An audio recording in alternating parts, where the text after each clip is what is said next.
Okay, welcome everybody to Coffee and Art in the Morning, Friday impromptu. I say Friday's impromptu because I don't stream every Friday, and it's sometimes I just don't know till the Friday morning if I can stream that Friday morning. But we're here on this Friday morning. So thanks everybody that's here. I'm going to go ahead and start. I started coloring a page just for myself in Tenderful Enchantments, the Klara Markova, and I have done a few pages in this book. So I started working on this one. I started working on this one last night, and what I've done is have a base coat of acrylic paint. I'll readjust the light here in a minute. I know it's kind of bright.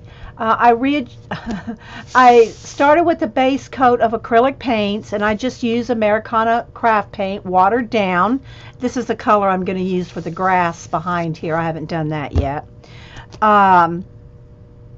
And then in the sky up here, I just used a Crayola super tip marker as a base. And then I'm going over it, as you can see right here, with a Prismacolor. That's what I'm going to use today is Prismas. All my polys are been assigned right now to the Alice in Wonderland.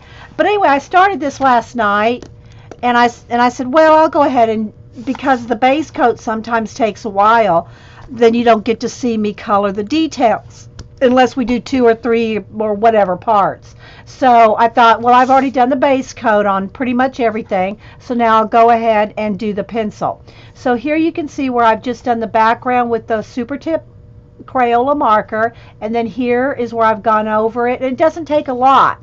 If I tried to do all this background here with just the Prismacolor, I'd be here a while.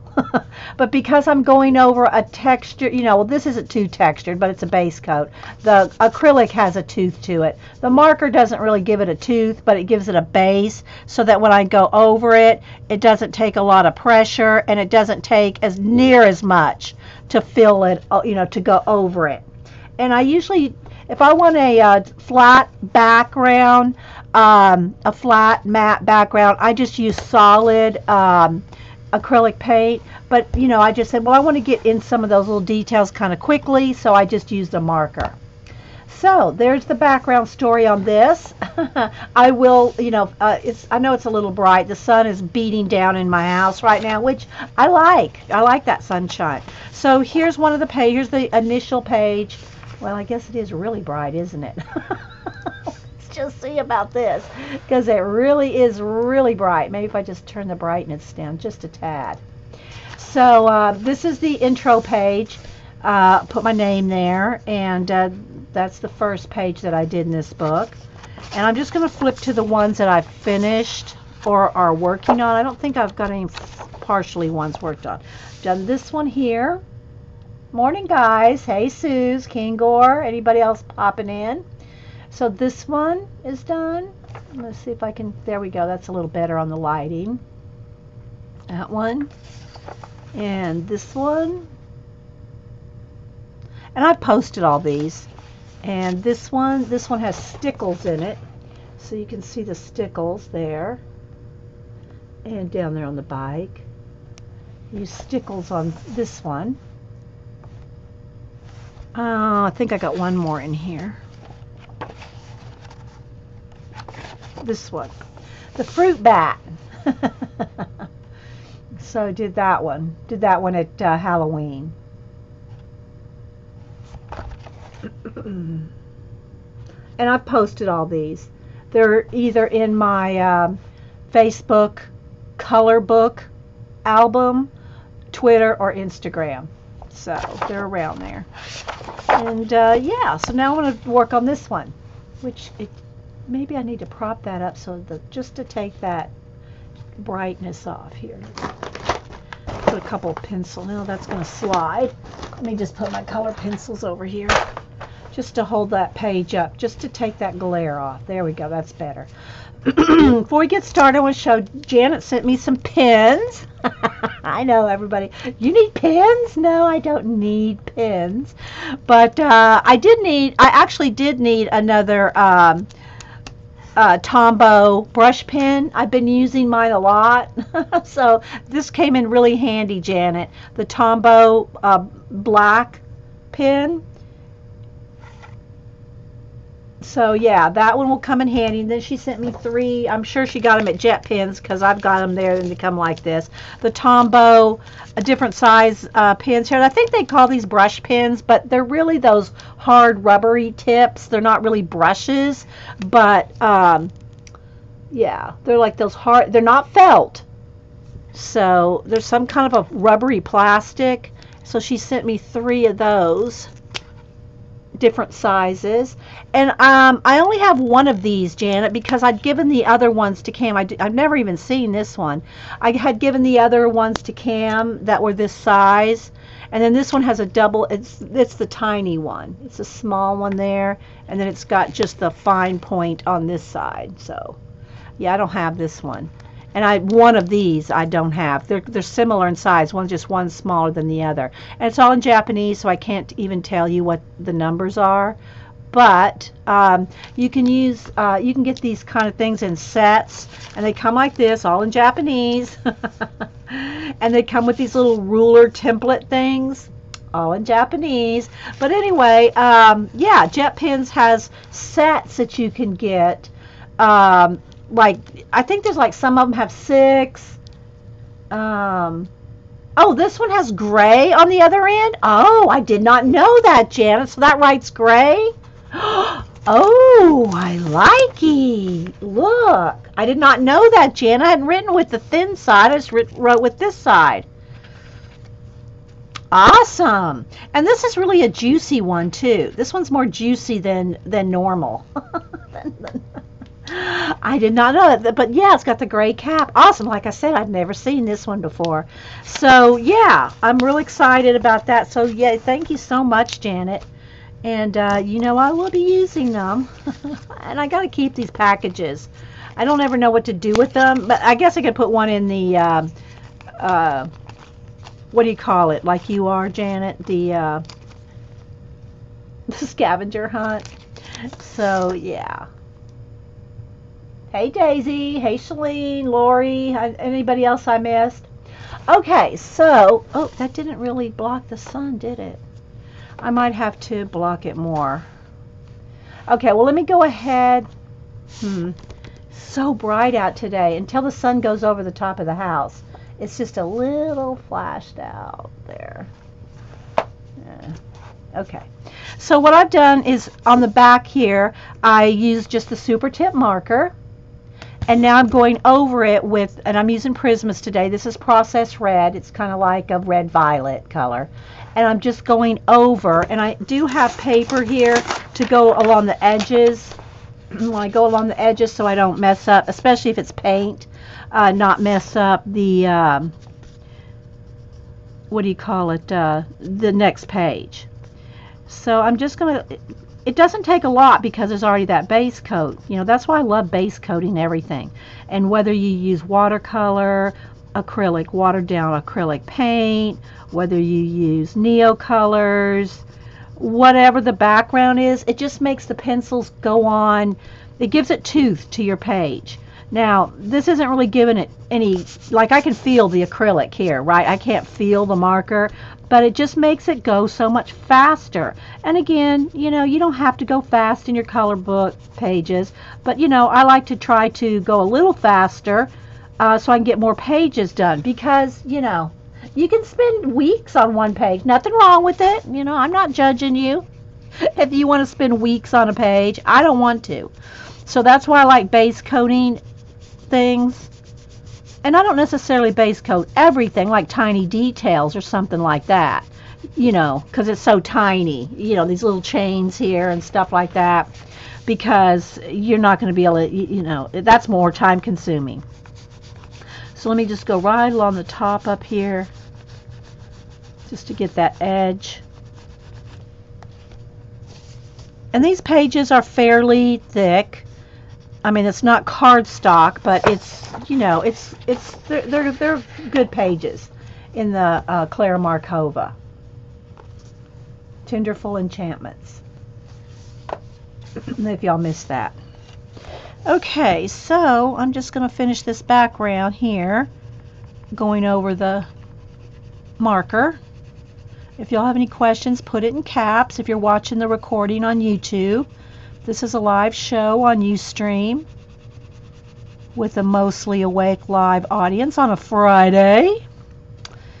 Yeah. So I got all my history books ordered for my birthday. And a couple other things too. The, what do you call it? Derwent colorless blender pencil things that everybody says is great for polys. I ordered that, a set of those. Couple other little things besides the books. And Mom sent me a package. I think it's the track. I think it's supposed to be here today. I should track it. I'll track it after the show.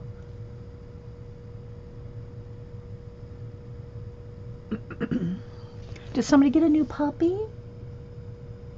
Oh, Carrie Ann. I think you showed a picture, didn't you? I got to sharpen. I just keep a little bowl here, and I just grab whatever. Just grab whatever. I think you had a picture on Instagram, didn't you?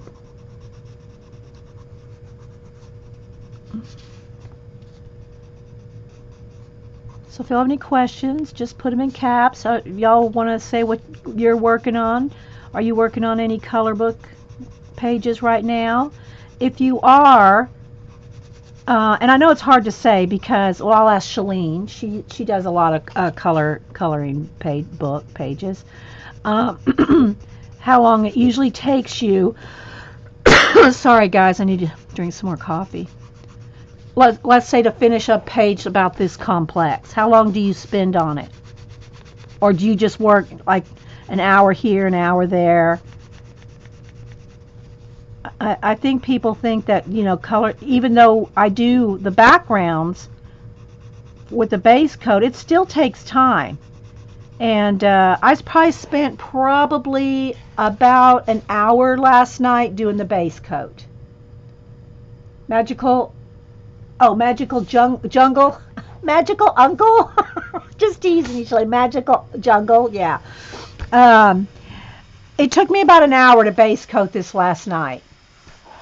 Sorry, there's a little glare there, guys. I'm trying to keep the sun down, but 2 to 3 days like this, yeah. It does take time, and that's one of the things I like about doing a live color along and watching live color alongs. People can see how long things really take. So by me doing the base coat last night for about an hour, that gives me an extra hour of time to be here to do the details with you guys.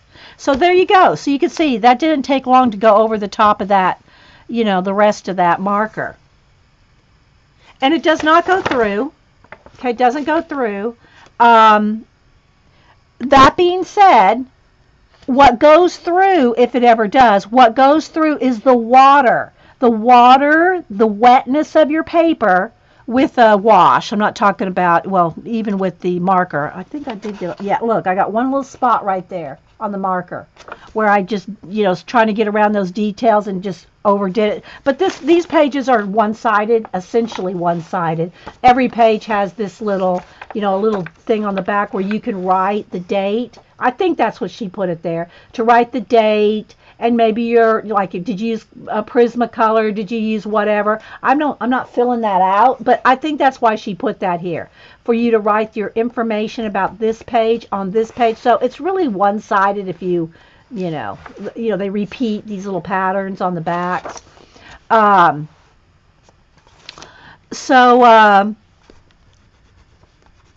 it's the water. It's when you use a wash of something and you get your page oversaturated. It's not the paint, and it's the water that wets the paper, pills the paper, and absorbs through the paper and takes the paint with it. Kingor said it takes me months on coloring book pages with pencils. Yeah. You do fill out the pages on yours, Shalene? Yeah, I don't think I've ever seen. You have to show that next time you do a flip through. I don't remember seeing it. I just missed those if you have. where you fill it out. Yeah, I will probably, because I am working through all my hardback books. I got the Klara Markova and, some of the other hardback books. I would like to eventually finish them up, Let me see a couple other ones. So this is how, if we get off on these rabbit trails, right? Okay, so like, I'm not sure which one okay, well, let me just try to pull them all out. I'll show you all the ones that I'm working. I'm trying not to tump my shelf over. So these are all the hardback ones I have. The Hannah Carlson, the Klara Markova. Yeah. So this is a Klara Markova, and then the other Klara Markova.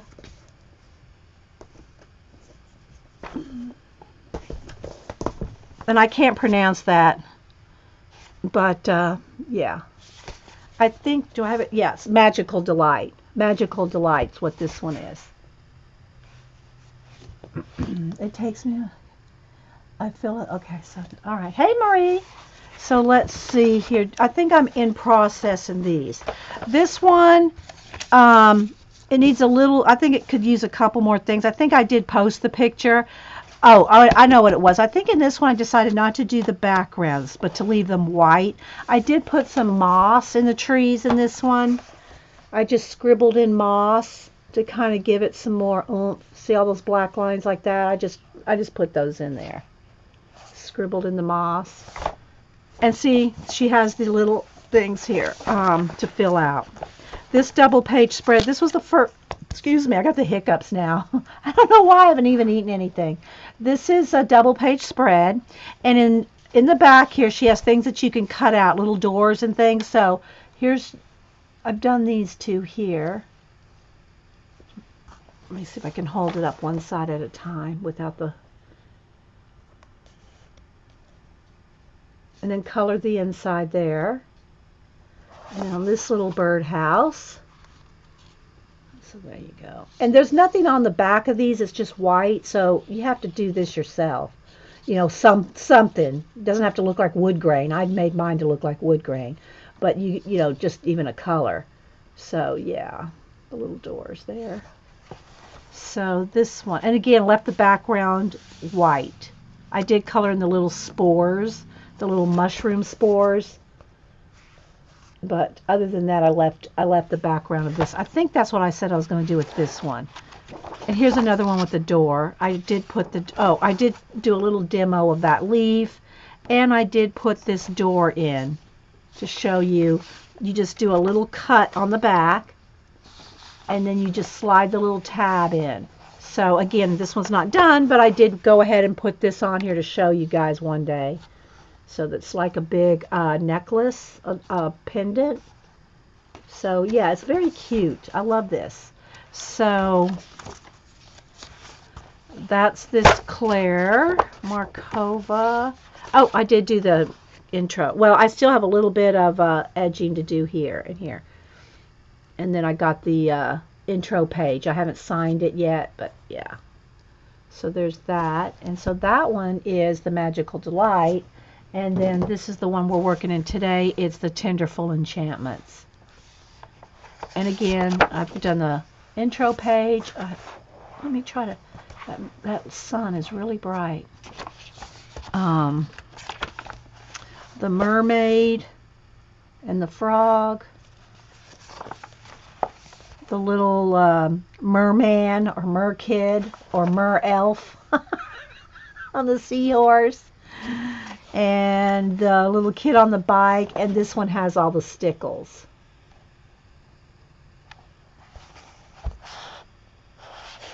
You listen to me on your radio while driving home. Galena. And hi, by the way. And then the fruit bat. Did this one for Anne, the mama fruit bat. I think that's all in this one. That's all I've done in this one. Okay, so then the other books that I have that are hardback are the Hannah Carlson ones. I'll just show these real quick, the pages I've done. I started putting Post-it note flags in them because Erin does that. Here's one we just started with a base coat there. I think I just wanted to show a base coat. I don't have a lot done in this one. This one has cream color pages. I did do this one. This one reminds me of my daughter Denise when she was this age with her glasses and everything. And this one's got all kinds of stickles. I might need to do something that's really bright. Hang on, guys. Let's see what I can do here. Let's turn the brightness. Try to turn. Well, I want to get it too.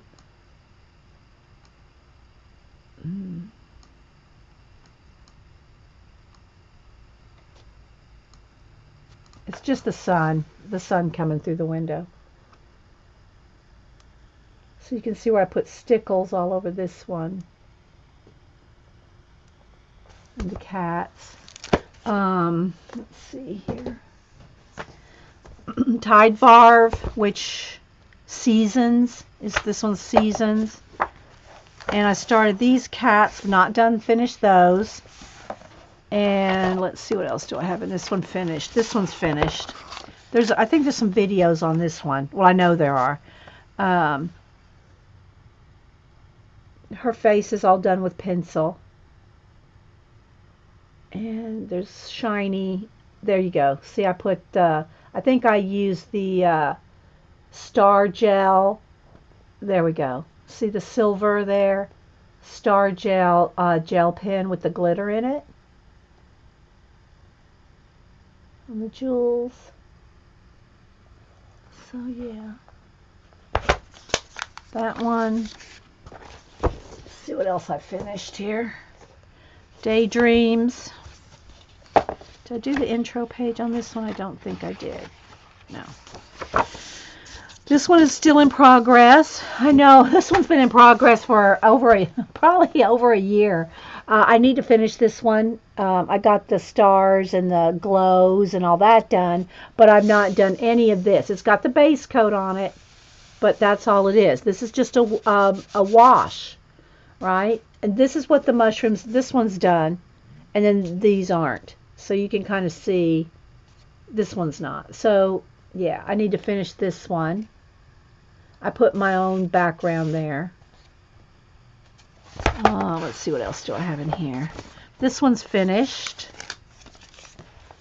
And it's got stickles on the glow around the lamp.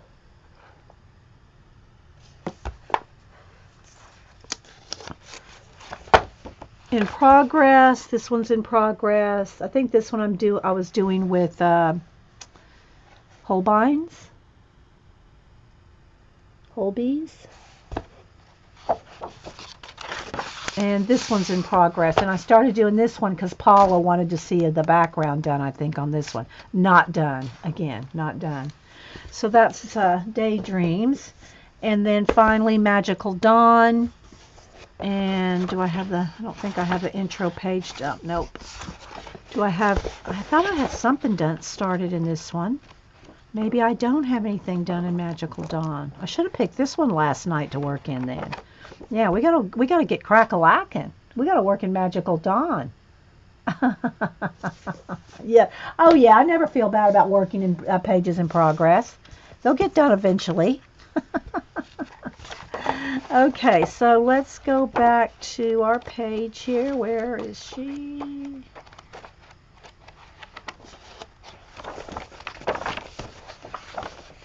Where's the page we're working on?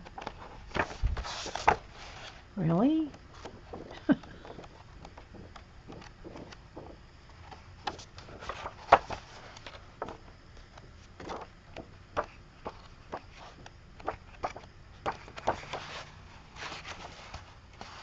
It's all purple on the top. It's not like it's hard to miss. There it is. So, yeah. Okay, I'm going to have to, I don't know. The sun is so dang bright. I can't even adjust it with my camera. So let's just block the sun out for a while. There we go. Okay, that's a little better. Alrighty, so now I got that background. Now what I want to do on the bottom down here for the background, and I will zoom in some more for the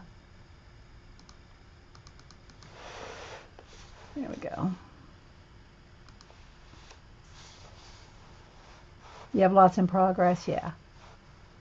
Okay, so I'm going to do the background here, and I'm going to do that. This is what I used last night, these colors for the wash for these.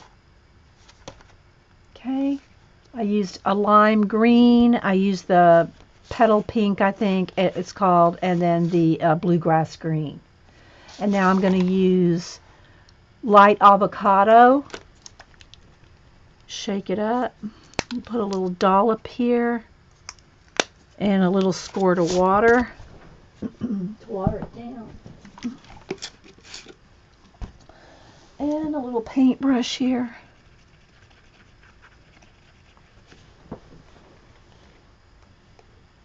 You have 4 works in progress. Okay, so now I'm just going to start painting in the back, this back layer. Now, I'm doing it watered down so it looks mottled. If you don't want it to look watercolory-esque, then you just don't put any water in it. If you just want it solid. This is like a grass, you know, like they're sitting on the lawn, you know. So I want it to look kind of not flat. I want it to look kind of mottled-y. See, can you see that? Here. See how it doesn't look flat? It's got a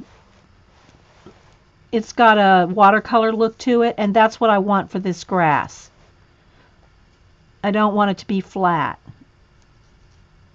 So I'm just going to paint around this. Be careful not to get it on the shoes, although that doesn't matter because I'm going to shade those anyway.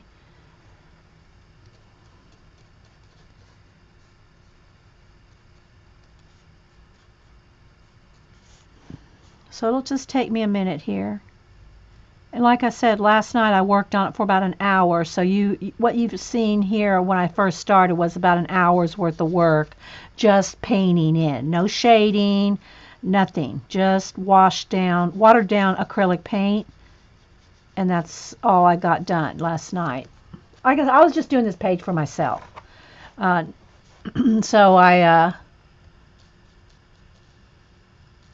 didn't record or nothing. It was just my own color time. You know, like hammer time. We have color time. Oh, hey Sandra. Hey Scoobs. Hey Diana. Anybody else I missed? Thanks for popping in on a Friday morning.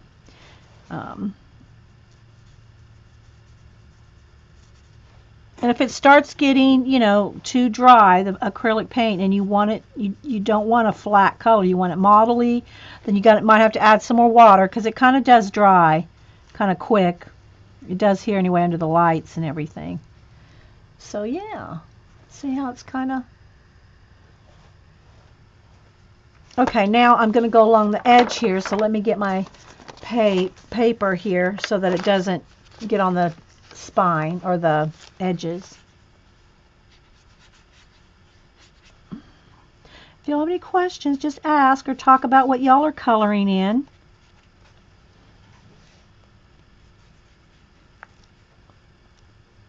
I saw that Kirby has his new color book out. Well, it's on for pre-order. What is it? Fandamorphia? I saw it on Amazon for pre-order. I haven't pre-ordered. I'll just wait till it comes out. I got to get all my history books for my birthday, so.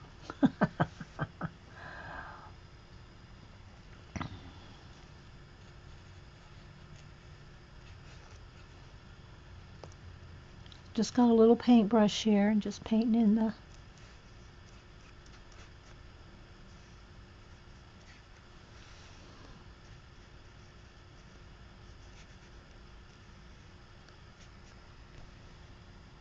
You pre-ordered it? Yeah. Yeah, Celine.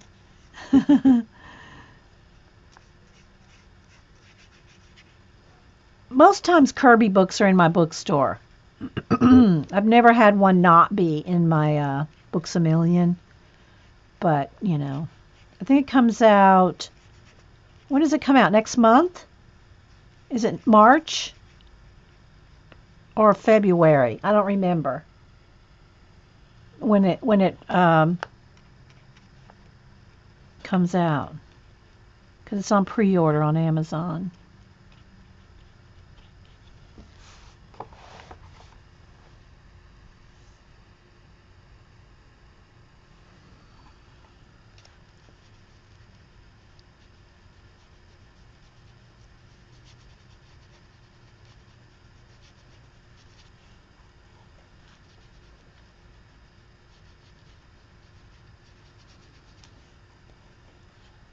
So I just got my little thing right here. When you see me go over here, that's what I'm just going to my little coffee lid.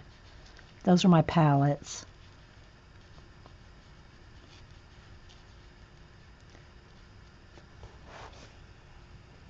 So we'll see how far we can get on this one today. I'm still working on Alice.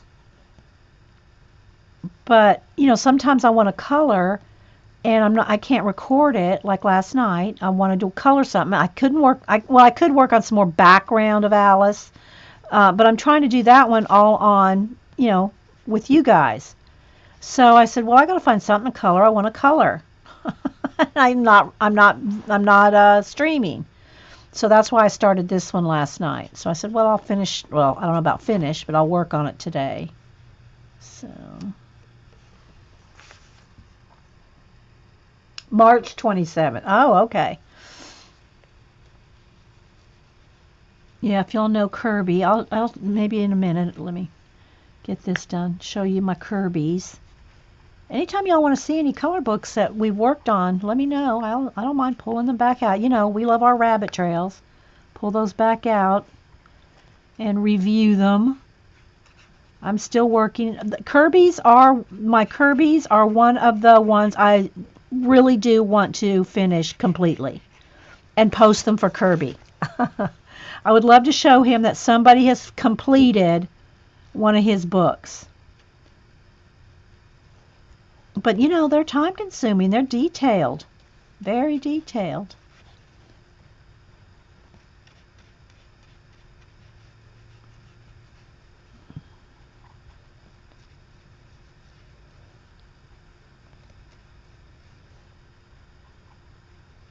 Anybody got any weekend plans?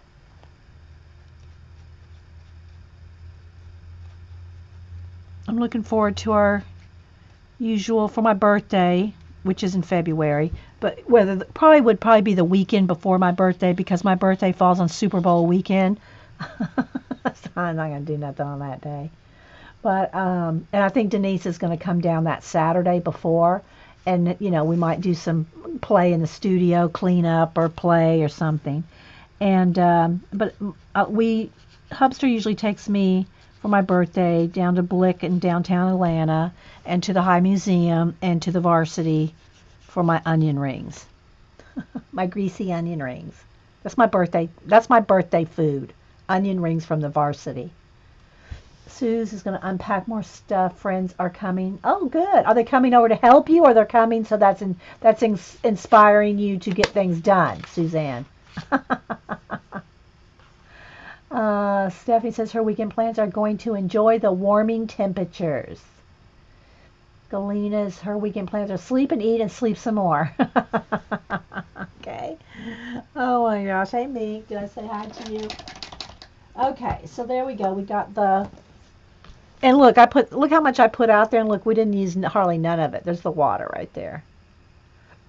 Okay. So... I have to decide next. I was trying to decide whether I wanted that little lace on the shoes there to be yellow. I think I do. Or I could leave it white with just some bluey shadow. And the same for the bottom of the shoe. I kind of wanted to leave it kind of light because it kind of stood out. I'm not sure what this is supposed to be made out of, but it's supposed to be like a handbag, right? Like a little purse. See, there's the clasp, the chain. I'm not sure what this is supposed to be, but I colored it teal, you know. Oh, they're coming over to help you do it. And you direct. Oh, nice, Suze. It's nice. Denise comes over to help me with mine, but she directs me. She doesn't do it for me. Well, if y'all have seen some of our other studio hangouts when Denise comes over and helps me throw things away.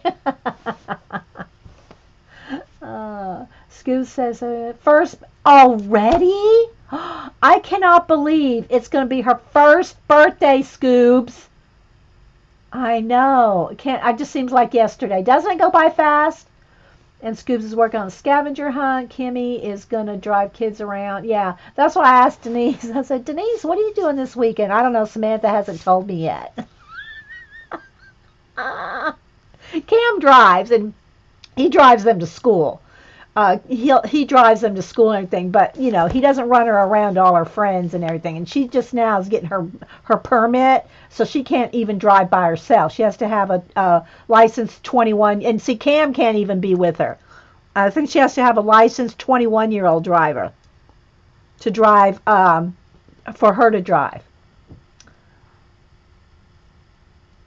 So Denise always says, well, I have to see what Samantha wants to do.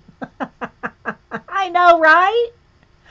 So you still organize your creativity room this weekend. Oh, are you going to film that, Shalene? Ice fishing derby? Deb Pewter? Ice fishing derby? Hey, Dot. Dot's looking forward to... I'm not sure. Oh, Barb and... Okay. Barb and Race are going to report from CHA. Okay. All right, Dot. Yeah, I don't, I like to watch a little of that, but I don't, we're enabled enough with Eileen around here. When is she going to do that, Dot? Is it tomorrow? Is it start tomorrow or is it today? Hey, Jan. You'll show it when it's done. Okay, Shalene. That's what you do in Minnesota, Deb Pewter. Yeah.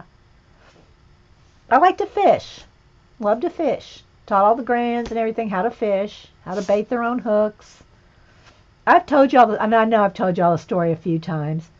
Boo went with her dad one day to a lake to do something. I forget. I think he's going to help his brother with a boat or something. Anyway, and so she went down to a different lake than we take her to. And her dad had forgotten the fishing equipment, because that's not why they were going. They were going to help on the boat or something. So he forgot the fishing equipment. So Boo went down to the water's edge, found her a stick, some old fishing line, a hook, caught her some crickets, made her own fishing pole, and put a cricket on it, threw that little line out in the water and caught her a fish. It is no joke. She made her own fishing pole and caught her a fish. That's that serious one I showed y'all pictures of last time.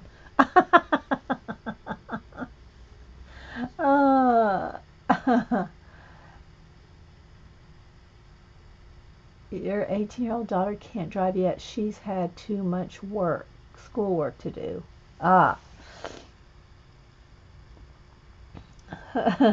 Well, Cam drives them both to school. He drives them to school.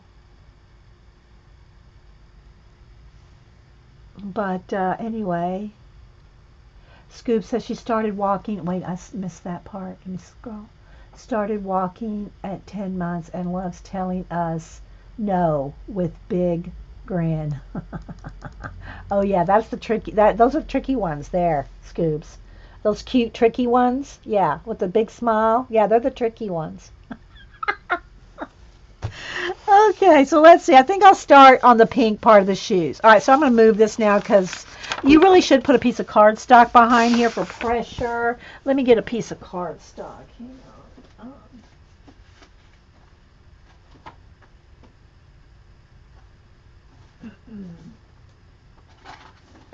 So that if you put any pressure down on your, not that I don't really do hard pressure, but it just helps so that you don't dent this page.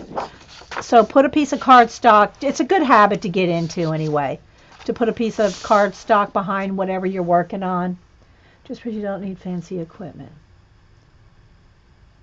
Yeah, yeah. I know, I know. So she's so cute. All right, so let's see here. I'm going to start with the shoes, I think.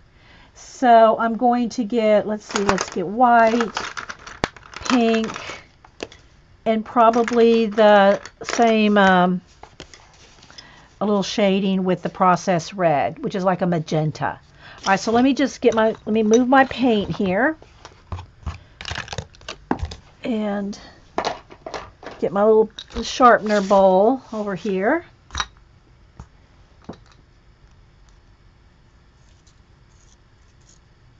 What are we coloring, Jan? We're coloring in Tenderful Enchantments, Klara Markova. And I did do a flip through this book and a couple others, and I will flip through my Kirby's in a little bit. I'll need to go get me some coffee because my voice will go if I don't. And my coffee is almost empty. Okay, so I'm going to start with the shade. Whoa, come back here. We'll start with the shading, and it's going to be, the shoes are going to be pink with white highlights. Again, all this that you see here that's colored, except for the background here, which has already had a layer of pencil over. Everything else is watered down acrylic paint. And I did it last night, and it took me about an hour. So now I'm going to start doing the pencil overlay, if you will. Okay, I'm watching. If y'all have anything, if y'all talk to me, put it in caps. Okay, so I am going to start with the inside of the shoe here. Maybe I can zoom in one more. Let's test this out here. Let's see if I can. Let's try to autofocus it one more. I think it's pretty focused. That's probably as focused as it's going to get with being so zoomed in. So yeah.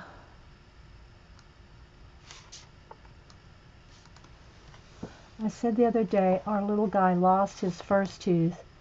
He wouldn't let us put it under the pillow that night, but the tooth fairy still delivered the money. And the next night, he was wanting the tooth fairy to come back.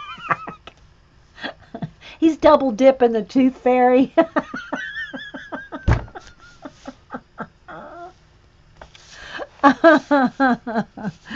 Oh my gosh, that's funny. Okay, so I'm just going to start with the darkest line here.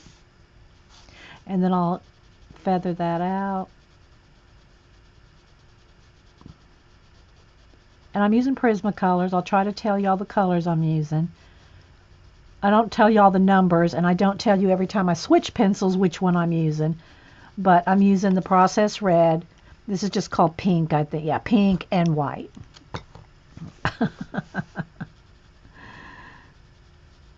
I'm barely touching the paper at this point. You know, just feathering that out. Then I'll take my pink and go over that. This smooths it out. See, I don't use any blender pencils or any kind of blending anything with my Prismacolors other than just pencils. So all my blending here is done with just pencil. And this is the inside of the shoe, so it's going to be a little darker than, say, this part. This is the inside. This is the inside. This is the inside. Your cat is home. Gone for, oh, yay, Sue. Sue's cat's home. It's been gone for 11 days. Oh my gosh, yeah, that would have been, I would have considered that although my cat has a chip in her, but she came that way from the rescue. She's an indoor cat. She doesn't go out at all. But did yours just get out? If it gets out, yeah, sometimes, you know. Okay, so there we go. Now I'm going to take the white and starting from the light end, move in.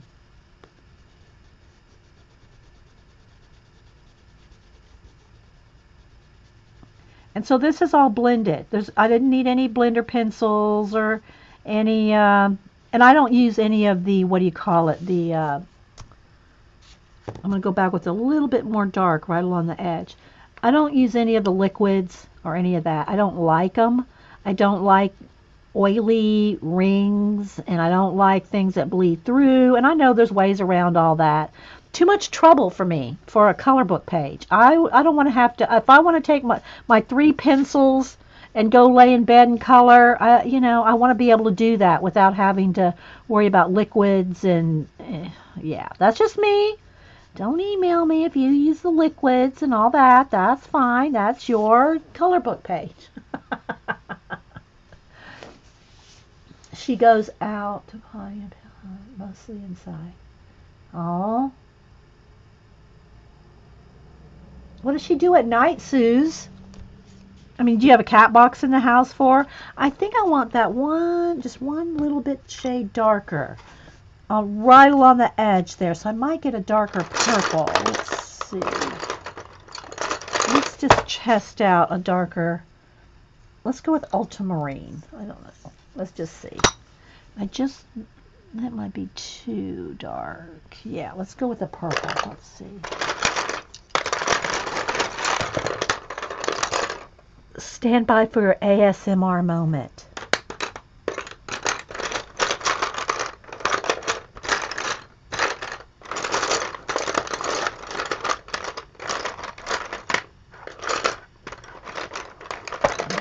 Okay. Dahlia purple. Somebody's probably been feeding her. She probably has a second home, Susan. You don't know about it. She gets out and goes to her other home.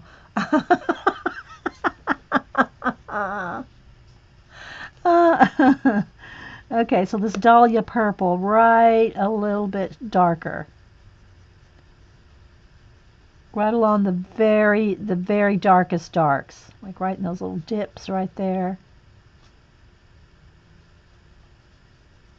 And then I'll go back with the processed red and blend that out. There. It just gives it that little bit of oomph. And you probably won't be able to tell, but I can.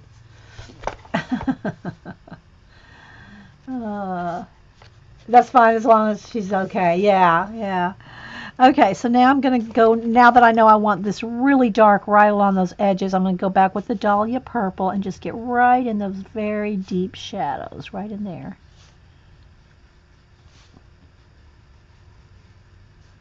Probably right up in the shoe, right there at the tip, too, where the strap goes over. And the strap here is cute. The back of the shoe here holds these little lamps.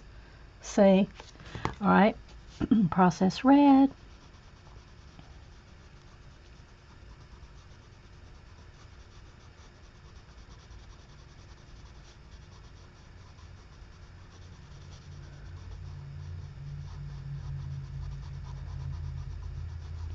Next week we'll have to do some, get back into some Abandoned Places book, or, one of the abandoned altered books. We haven't done that for a couple weeks.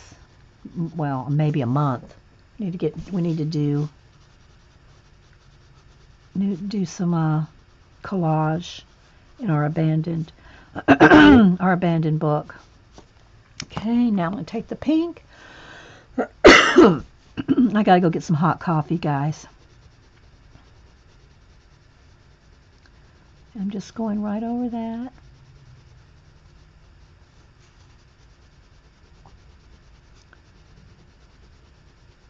And no pressure. It's just layers. Layers and blending here. Nice, soft.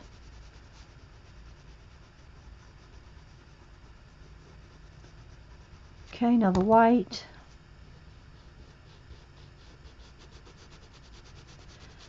And I know I've shown y'all how the white goes over paint.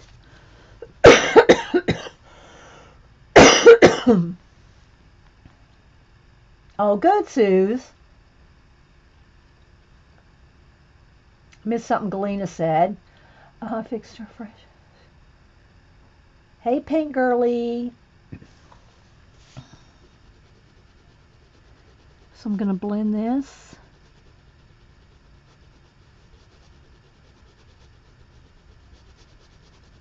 And maybe go back with just a little more dark blend. And then let's go back and forth till it's blended like I want.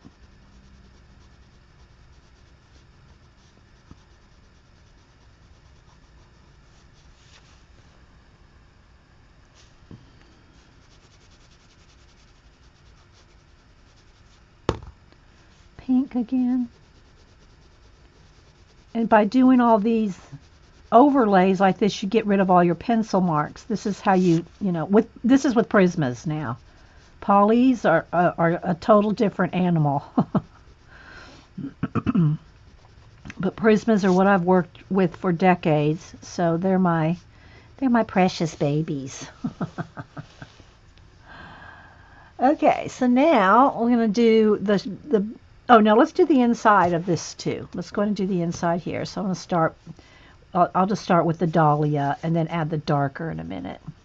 So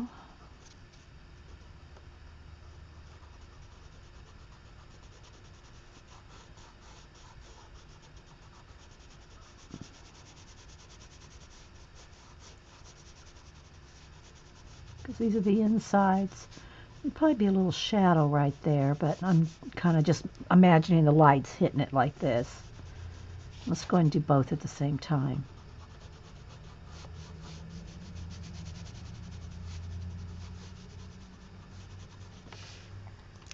And the pink.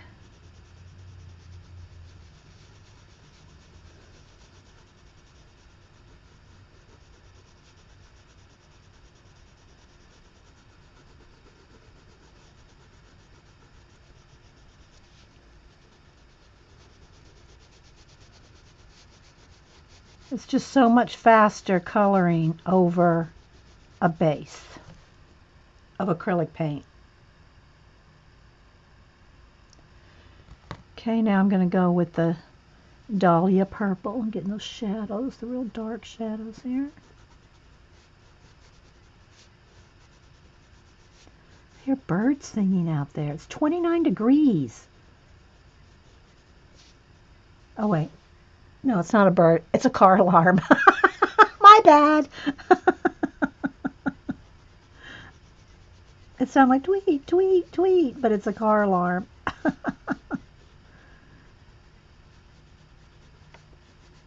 Okay, now let's go with the white here.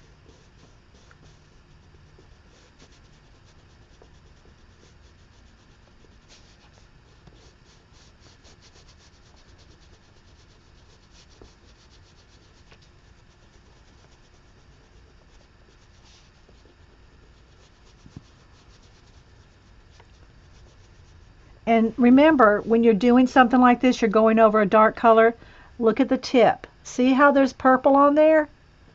So you want to make sure, and that's why you'll see me do this a lot over here. You know, I'm cleaning off the tip of my pencil. Because if you try to now go from here, and let's just say you were doing something on our face, then you're going to take that pink that you picked up here and put it in other places. So make always, especially your light colors, make sure that they're cleaned off, or resharpen them just to make sure they're clean, because otherwise you'll carry that pigment over to other places. Do you find a sharp point is better, or doesn't matter? If you're in tiny spots, you need a sharp point, no doubt about it. Now, if I'm just blending out a larger area, I consider this a larger area, but if you're, just blending like that it's not so important, but it's good habit to have a sharp point. Because if you get too lazy with not sharpening and having a good point, if you're not used to the pencils and stuff, then you'll try to go into a tiny little area, like right here with these shoes. See where the shoe is right behind those little bluebells? You try to go in there with a non-sharp point, and you're going to get it all over the place. So, yeah. Okay, now let's go back to the dahlia. And I'll sharpen just for the sake of consistency. And so you see, just got a nice.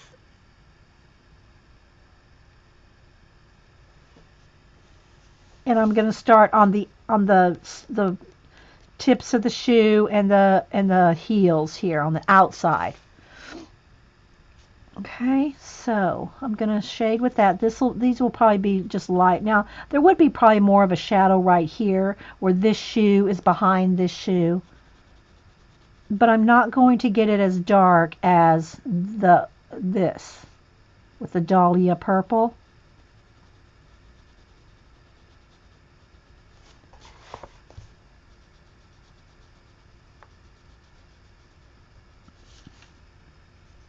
But I think one of the things about a color book page that makes it really stand out or look really good is the high contrast. Real dark darks and real light lights. That's what will make, I see that, newbie colorers, I don't know what you want to call it, people that just start in color books, they have a tendency to, and I understand, you're overcautious, you don't want to mess anything up, you're real careful, but they'll put a nice color base on, and they're too afraid to get it too dark. So they don't put enough shadow, enough contrast. And it's the contrast that makes it look very cool. That right there, that white piece right there, that actually is part of this that I just missed with the paint. That little white line is not part of the shoe. It's part of the, gourd or whatever that is that the purse is made out of. I like how these small touches are. Yeah, I know, right, Scoops? The small touches, yeah. We'll be seeing a box of white. No, don't do that. I go out and buy them as I need. I seriously, I have. Don't do that, Galena. I will never run out of white pencils. Trust me. They're all around here. I just have to, dig them out. I mean, I'll even use these, I have pencil extenders. I will never run out of white. I will pick up a white pencil in a heartbeat. But, I mean, seriously, I do have white pencils all over the place. So don't do that. And these are just in my tray here. I know I have more other places.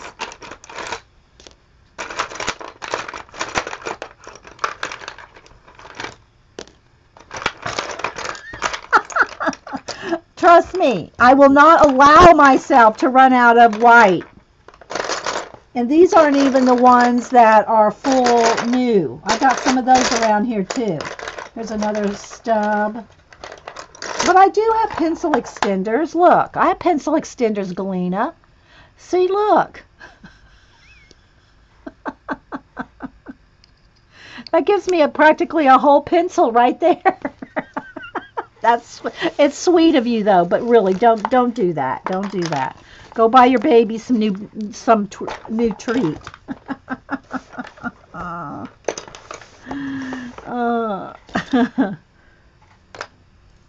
Okay, this is the one I was using.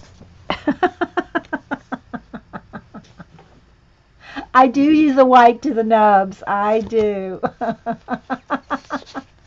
Okay, so let's go back to here. All right, so I'm just going to do a little shade here. And go in here with the pink. Let me sharpen. You never heard of a pencil extender? Yeah. You can get them all different kinds. This is, I don't know what brand this is. I think this is a General brand one. Derwent has some nice ones that are all heavy. They're metal, like silver all the way, and they're heavy. Some people like the heaviness of the pencil extenders that are all metal. I'm not sure what brand this is. I think this is just the General brand. I don't remember. I got all different ones laying around here. Okay, so I'm going to go over this with the pink.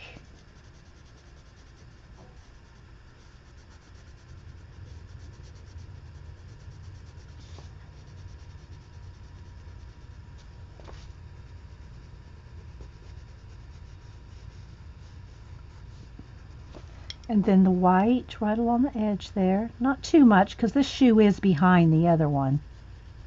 But it helps blend a little bit.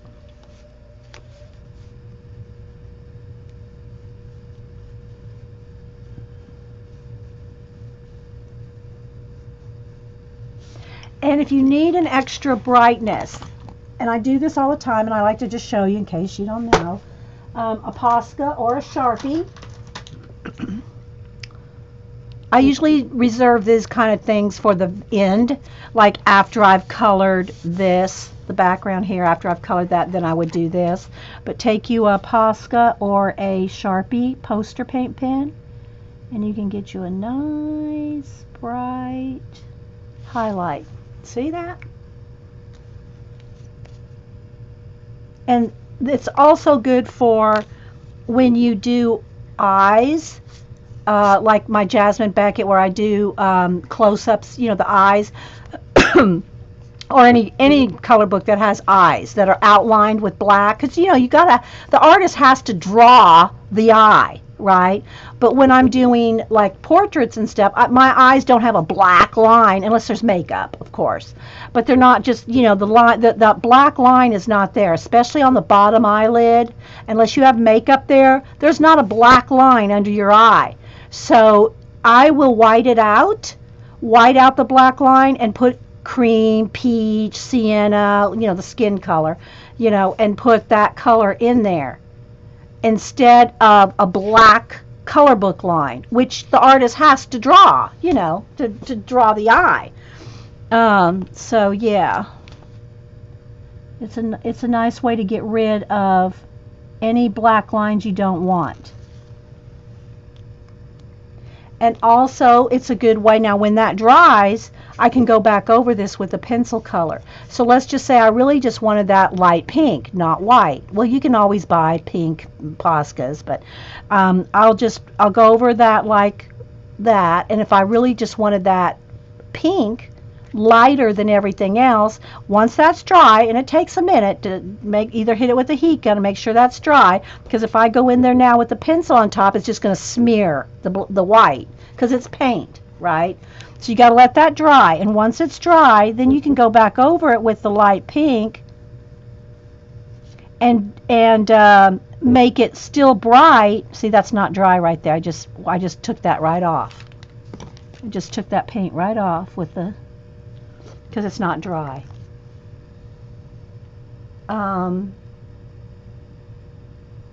Yeah, Cam has a jar of nubs. He doesn't usually get my white. He doesn't usually get my white nubs because I use them down to literally the nub. But he does have a jar of nubs. He has a jar of Barrel Prismacolor nubs. I mean, they're in there he has this big peanut jar full of nubs. And yeah. Hey, Scoobs. Okay, say hi to Mom for us. Thanks, Scoobs. Hey, Third Terry. Sandra, anybody else popping in? Okay, so let's do the back heel of this one now. So again, my darkest shadow will be with the Process Red, because I want to keep this lighter.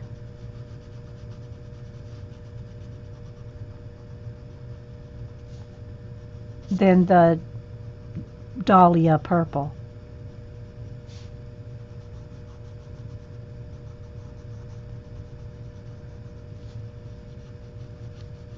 And I will shadow under the little leaves, which they haven't got any, they just have a base coat on them as well. If you're just joining us, everything's got a base coat of washed down acrylic paint, watered down acrylic paint.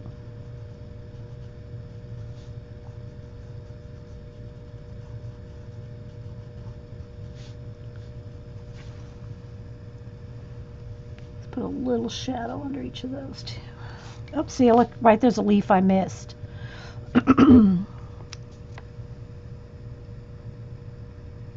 Kimberly, anybody else I missed? Okay, so I'm gonna go right back up the heel of this one.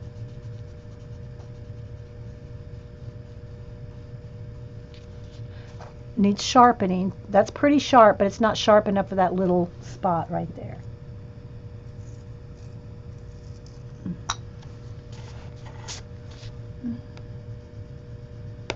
Oops, I just snapped off the point. Still sharp, but that point's gone. Okay. Now I'm going to go in here with the white right along that edge.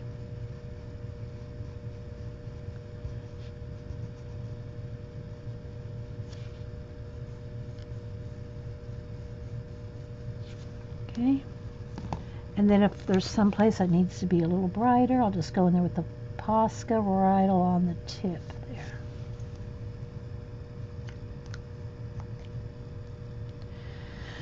All right, now I'm going to blend this pink. Just blend this in.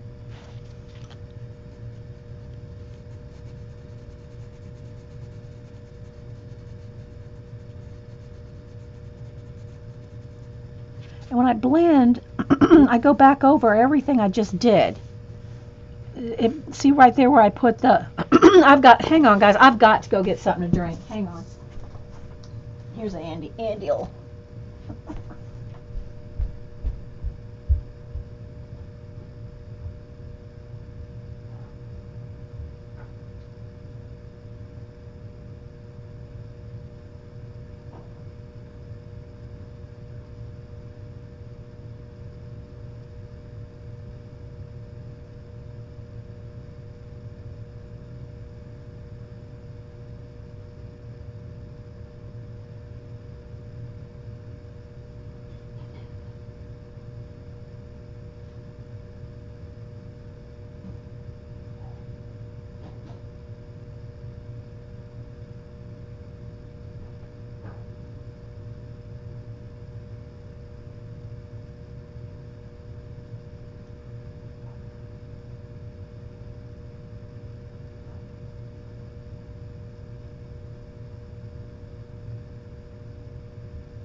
All right, I got some cold cranberry juice. I think that'll be better. Get my voice back here.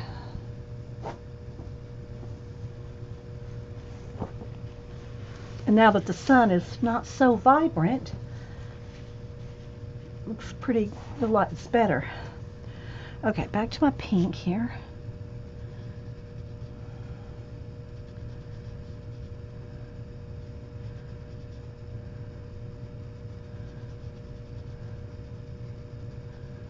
So I'm just going over everything to help blend that in.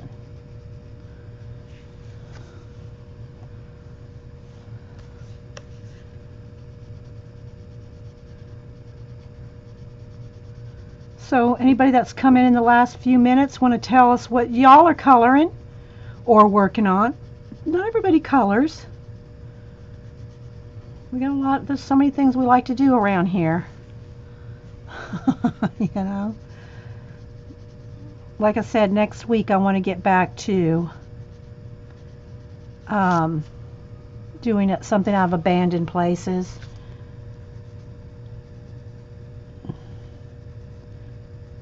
Okay, so now let me take the white and just kind of do right in here, just that one little highlighted area right in there.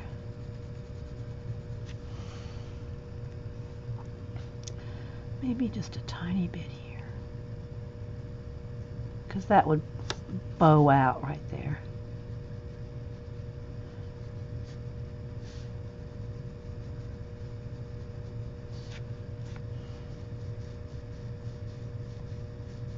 Alrighty.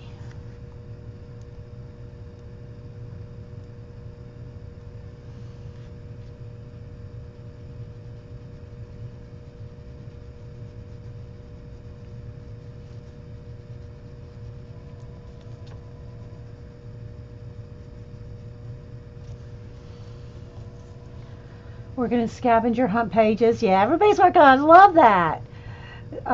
Everybody's working on the scavenger hunt that Janet set up. I'm still die cutting.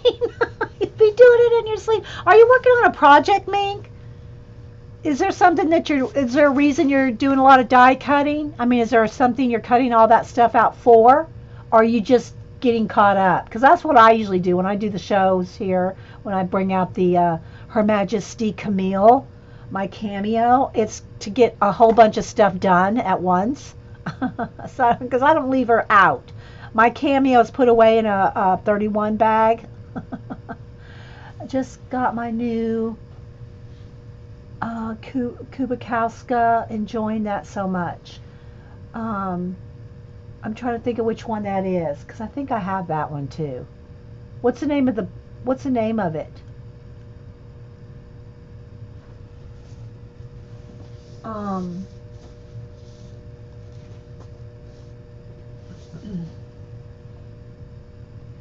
Hey, Twinkle Toes. Oh, you have a fracture on your heel, Jan? Oh, bless your heart. Arting from the couch, yep. Oh, you're die cutting. Can I say that? I don't know if is it a surprise, Mink? Or does she know? Because I won't say her name if she's cutting them out for somebody else. I don't know if it's a surprise or not. When did you fall down the stairs? Oh my gosh, Jan. You know that you can't use your mermaid tail to walk. The mermaid tails are only for in the water. Don't try to go up and down the stairs with your mermaid tail. Ticket to Dreams. Yeah, Ticket to Dreams. Okay. Oh, I don't have that one. I have the other one. Yeah. Galena didn't know heels could get fractured. Okay, so it's for Xandra, and Xandra knows. Okay. All right, let me come down here to the bottom part of the shoes here. All right, so now I'm going to...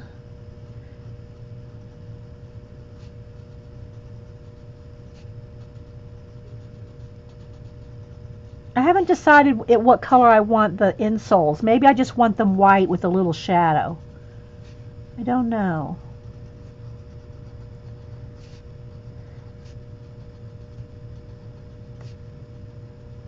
So I'm just getting like right behind all these little bluebells.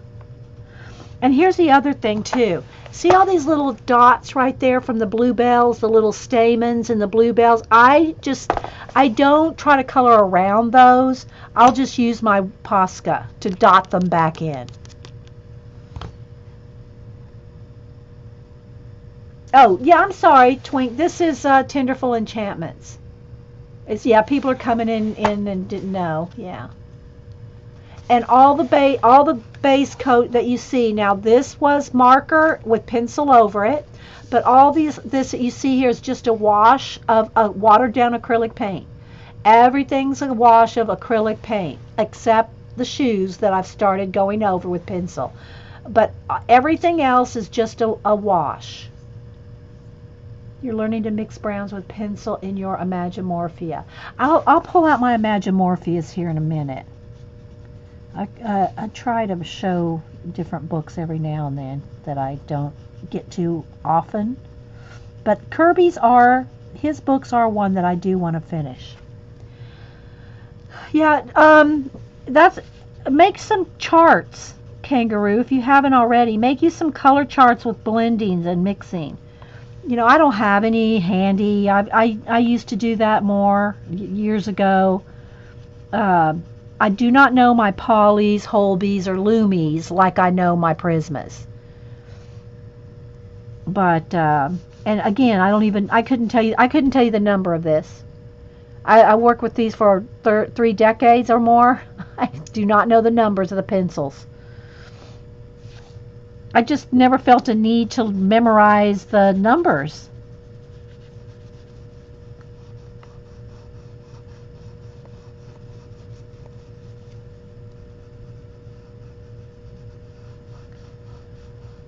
I just know by looking at the color what it'll do.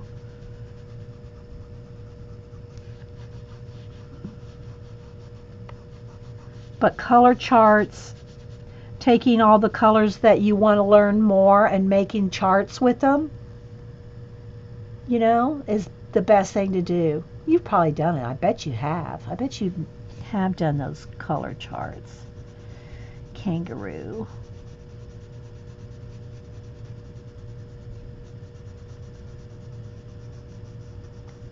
And again, guys, I just tell you guys how I do it. I'm not here to give you a rule. I can tell you certain things that work and certain things that don't. But you know, if you don't like that I told you something that works and you don't believe me, you can go try it yourself. Like the white pencil over black pencil versus white pencil over white paint or black paint. I've shown you all that before. You know, but if you don't believe that happens, you can go try it yourself. You know, everybody's free to go do what they want to do. Amazed at the results it's getting using red and green at the moment. Love the browns they make. Yeah.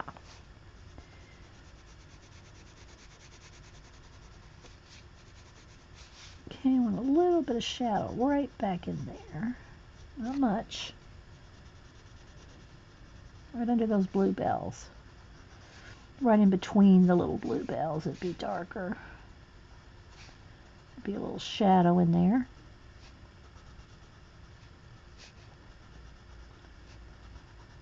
And y'all know I just talk out everything I'm working on. So, you know, if you disagree with me, that's okay. I'm talking out everything I'm doing. So that's how my process. That's my process. You know, when I'm doing, like let's say I'm doing mixed media collage or something in the abandoned book, you'll hear me talk out loud the same thing every time. You know, put your matte medium on the back of the little collage, on the substrate and over. You know, I repeat all that because that's what's happening at the moment.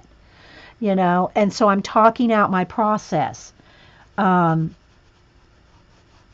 And I'll do it every time because that's what's in my head. Okay, so there we go. Got to start there. The shadow. I'm keeping these lighter, right? So now I'm going to go in with the pink and go right over the top of everything there to blend and feather it out to another layer or another plane.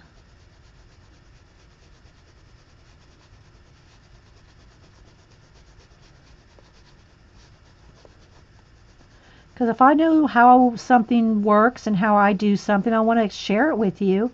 So, you know, I don't have any coloring secrets. I don't have any mixed media collage secrets. I tell y'all all of it. I tell y'all every bit of it.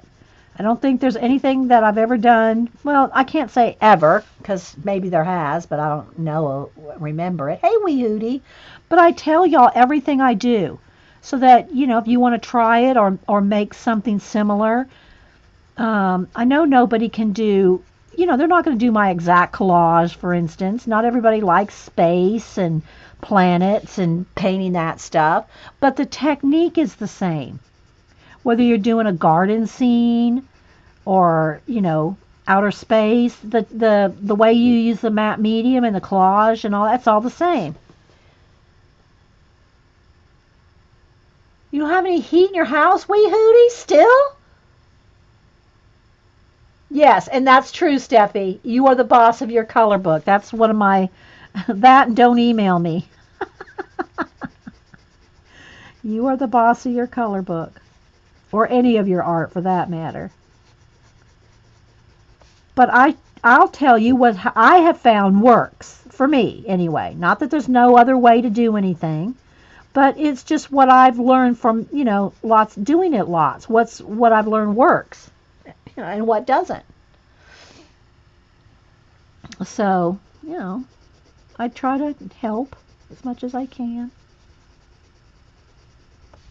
Oh, and speaking of helping, I don't know if y'all know about what happened, and I'm just gonna keep coloring while I talk about this.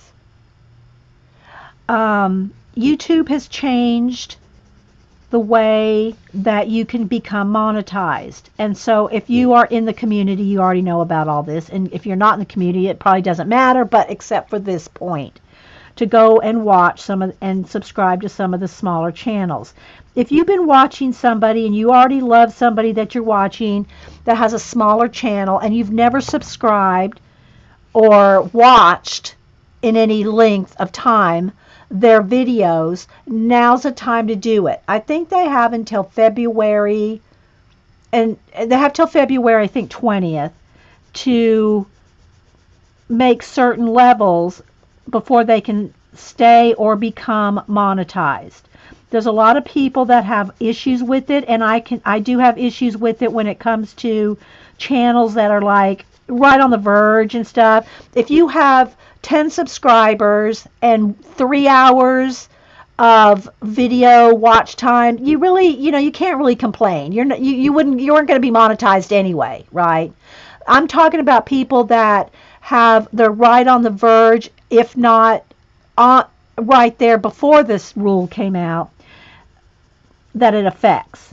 So the new rule states that you have to have 1,000 subscribers and 4,000 hours in the last year of video watch time to become or to stay monetized.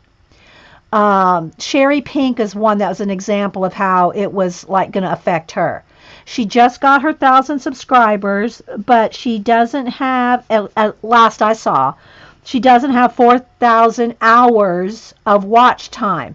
Now, again, I don't know in a year. That's in a year.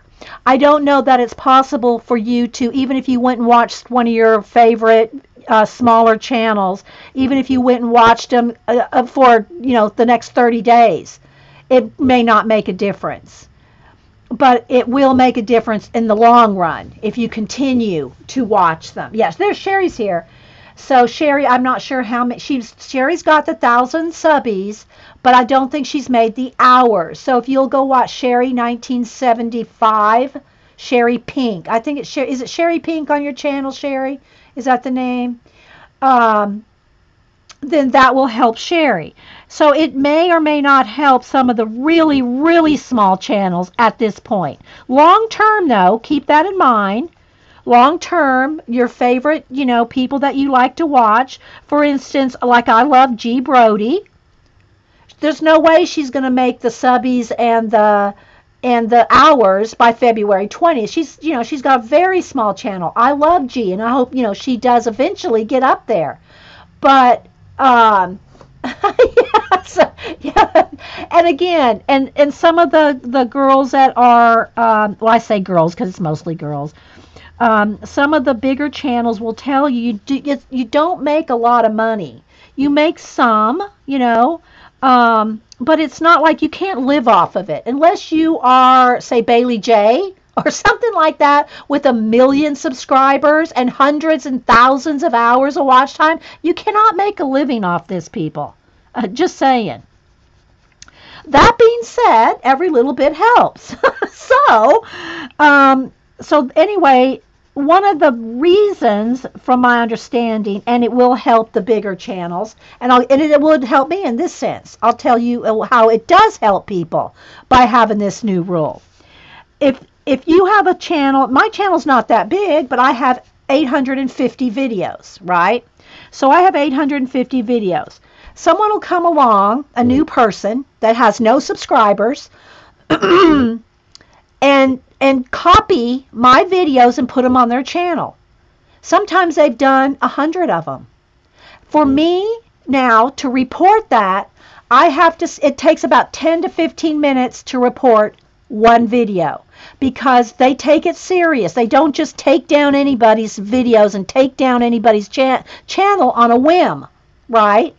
They don't do that. So you have to fill out a report for every video of yours that has been copied. So let's just say some guy comes along and mirrors 100 of my videos so that they can get paid for that. This is under the old rules.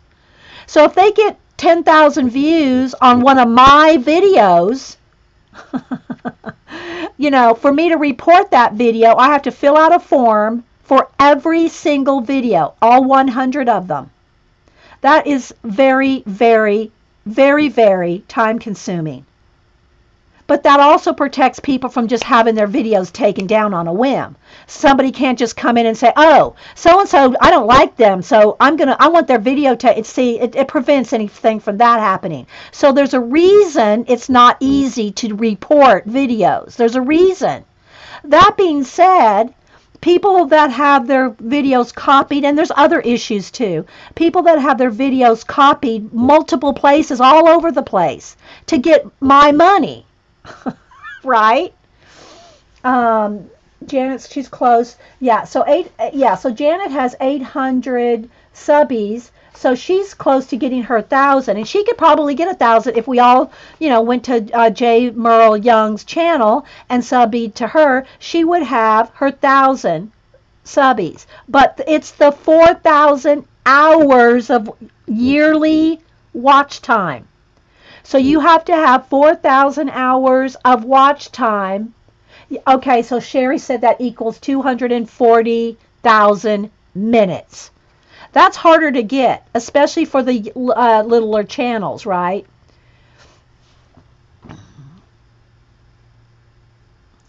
So anyway, and that's in a year. So, if you haven't monetized if you're not monetized yet, which Sherry was, so it matters to Sherry. I don't think Janet wasn't, so it didn't, it's not so, it doesn't matter as much to Janet if she's not monetized and then have it taken away, right? So that, there's people that are saying they should have grandfathered those people in. The problem with that is grandfathering those people in includes grandfathering in the people that have no subbies and are stealing videos, that kind of thing. So I see both sides. So if you want to help, like Sherry, Sherry, is it Sherry 1975 on YouTube?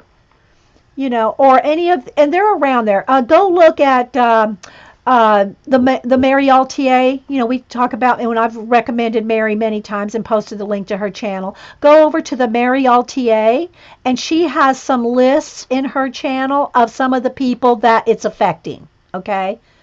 So if you want to help some of the smaller channels that it really truly does affect, then go over to Meri's channel and look at her list. It's a 2-minute video where she talks about this issue, and she's got some people in that list. She's got 20 of them or something. And if you're one of them, and you watch Meri, she'd probably help you out too. Now, she probably can't go put up 300 people's videos in her list, but everybody's doing what they can. Cinnamon Cooney, the art Sherpa, I'm sure all of y'all know who she is. She's doing some things to try to do some projects to try to draw attention to it as well. And I follow her on Facebook, and there's groups on Facebook that are trying to help. So, yeah. Pinky, Sherry, but what's the name? Because I only see YouTube user / Pinky J. Is that the whole name? What is the whole, your channel name, so I can say it? It's Pinky J? Is that what it is? Or is 1975 attached to it? Because it's not showing me the whole link. Or it may be showing me the whole link. Gina Ahrens has a list too. Okay, so Gina Ahrens, Ahrens, has a list as well.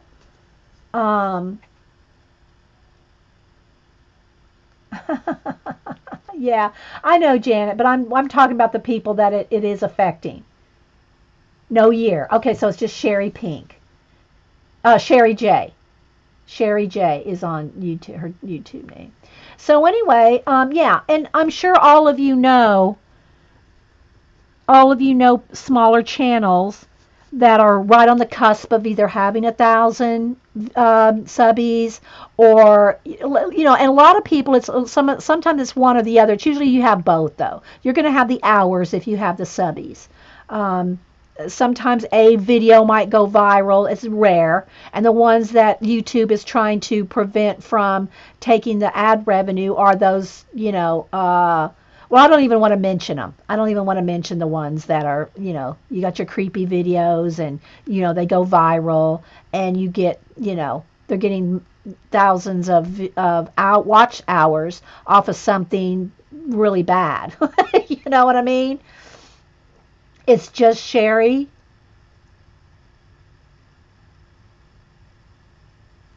Sherry L. Okay, but I knew your name was Sherry L, but I didn't know if that was your channel name, Sherry. Okay. Sherry L. Okay, we'll find you, Sherry. So there are reasons for their doing this, but I think how they did it was probably, not the best. But if you have ever had 100 of your videos cloned and had to fill out a report, 100 reports to get that channel taken down, then you see the benefit. You see the benefit of something like this. you know? But anyway, okay, so I think I'm done with the shoes, or the pink part of the shoes. I'm not sure what I want to do the inside. I'm not sure if I want to just do some shadowing, leave it white with maybe some slate blue shadow, and the same thing for the little lace around the edge. I think I want to leave that white because it stands out really nice against the darker colors in the background. All right, so now I'm going to move over to her little shirt. And same thing. Well, actually, all the pink. All the pink you see, I'm keeping it all consistent. So anything that's pink, I'm going to use these same four colors, including white. All the pinks are going to be with the Dahlia purple, the processed red, which is like a red violet, pink, and white. That's, so I'm going to just go over to her now. And I'm going to start with, I'm not putting the Dahlia purple in until I see if I really need that dark purple. Yeah, and a month's warning. Yeah, that's true, Sherry. A month of warning. So, yeah. Okay, so I'm going to start. I got to sharpen.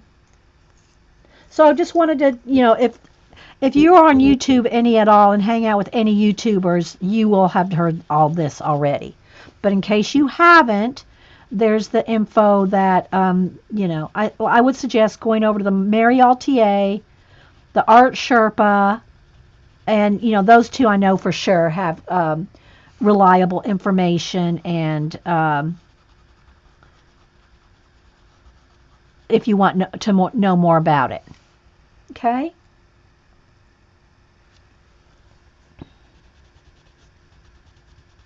And again, go follow your smaller channels, and not just now, but throughout the coming year. Watch their channels, watch their videos, because it matters how many hours they're watched.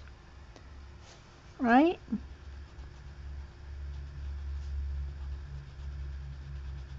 Okay, now I'm going in there with the pink.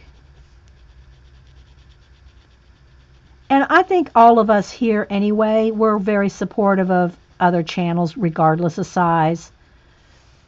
Size doesn't matter to us.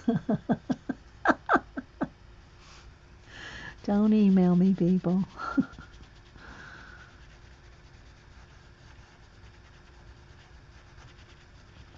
Some of my favorite channels are very, very small channels. I mean, there's larger ones I watch too, but I'm going to do our little headband here.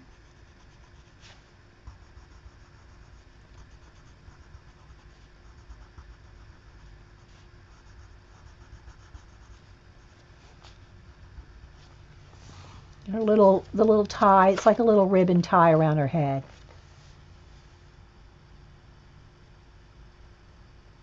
Oh, that's nice, Sherry. She's running videos in the background. She's watching me and has other videos run in the background to help them get the hours. But here again, guys, be realistic.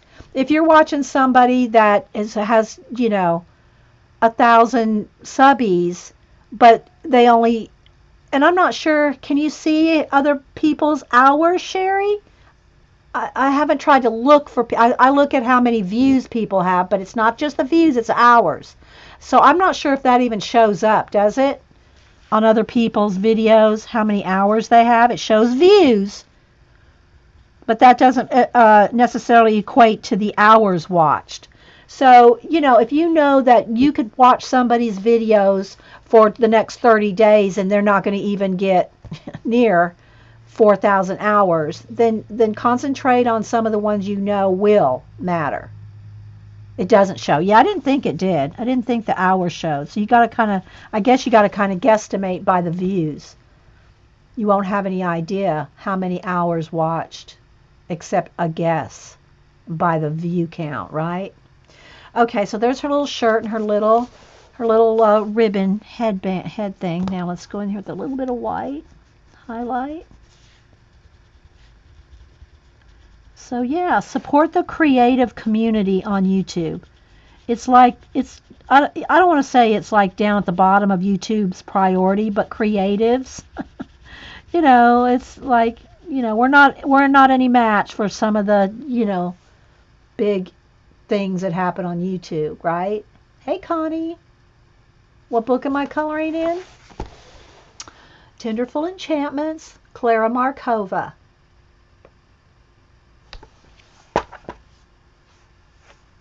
How do you get money? Through AdSense. You get paid through AdSense, and it matters. It's through the ads. Through AdSense.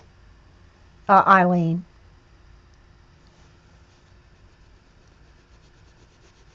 That's why you see people that have ads on their channel. You get well, depending on how many, the hours and the views and the subbies. You get paid by AdSense. Well, you get paid by Google, but it's through AdSense.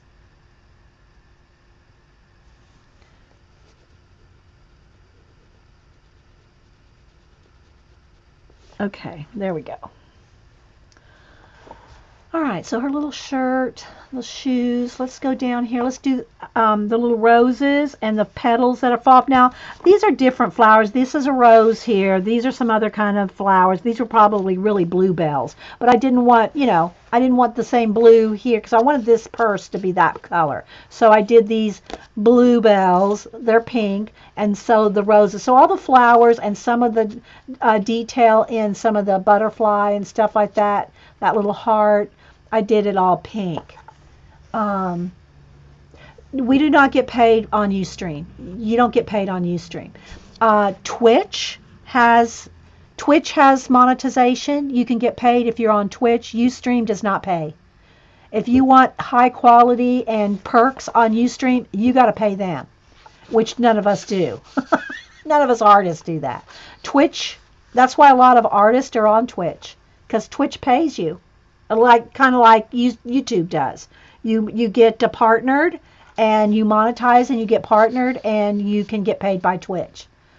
Ustream, no, you do not. Nope, I get no money from Ustream.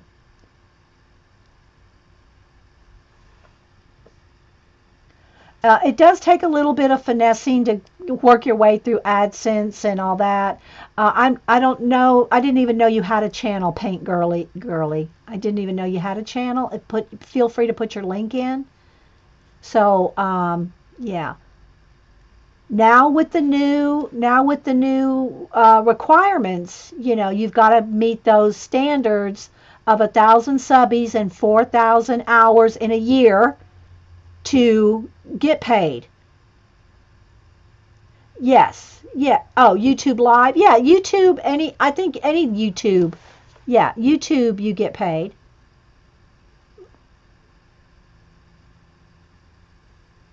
I don't do YouTube Live, Eileen. I don't know if you...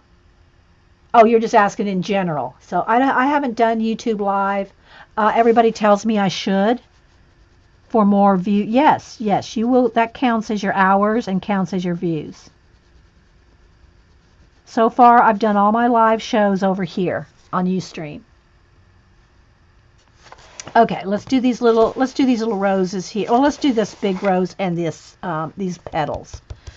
Okay, so now I am going to go in here with the Dahlia purple, and for the very darkest bits of the rose here, I'm going to put that in.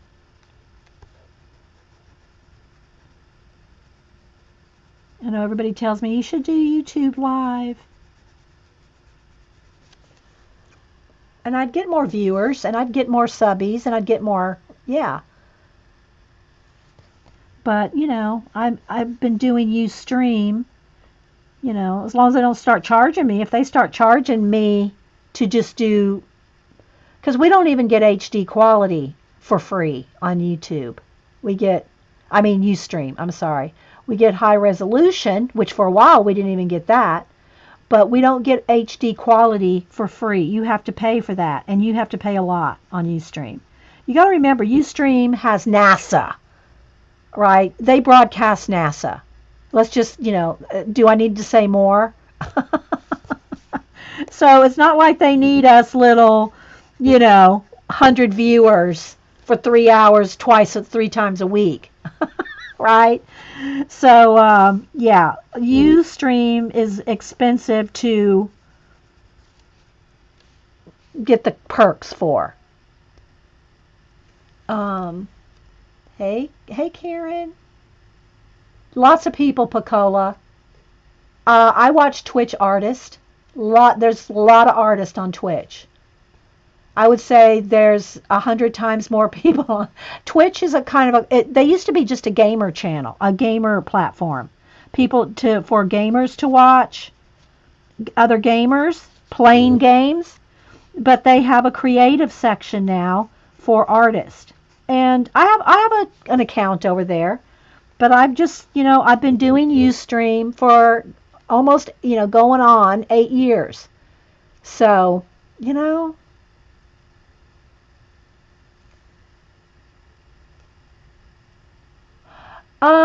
I don't think so, Melody.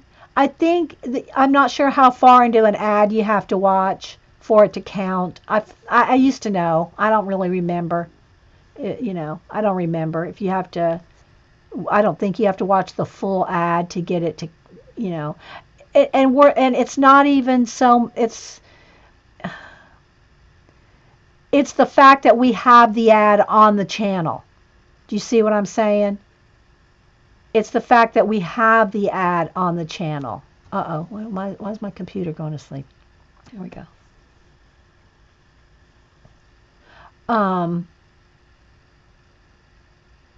But I'm sure the advertisers would love it if you watch the full ad.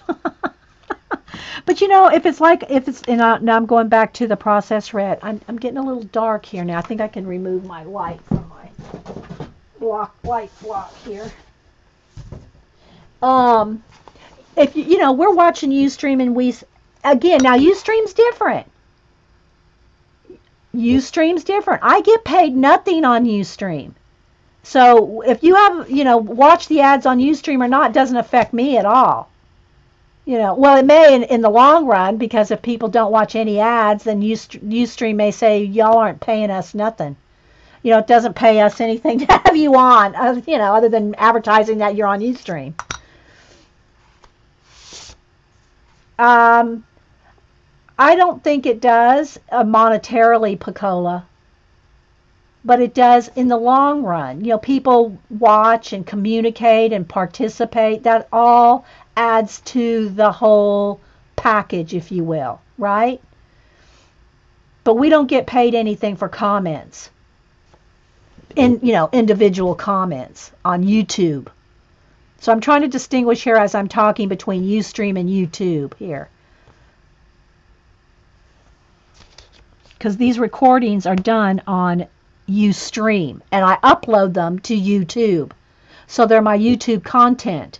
It's just I'm using Ustream as the way, you know, to upload them. Let me get another sip of juice here.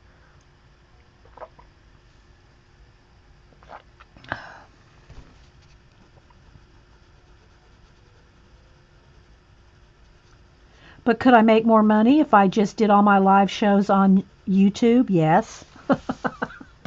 You know. All right, now let's go down to, I keep fixing little things here I see there. All right, so now I'm going to go with the processed red right over the darkest part of this rose here. I want the rose to be a little bit darker than the shoe here. And I'm doing too much talking, not enough coloring. Someone's going to email me.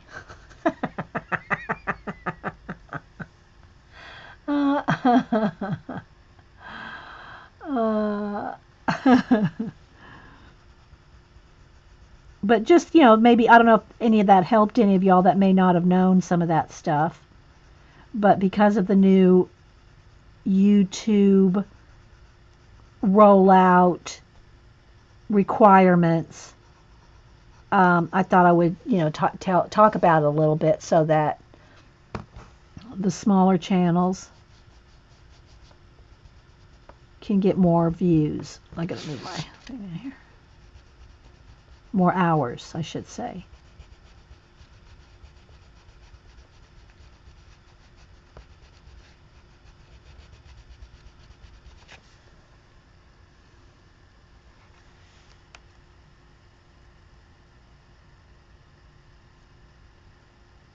Yeah. Well, you got to read them to know to delete them, so you still see them.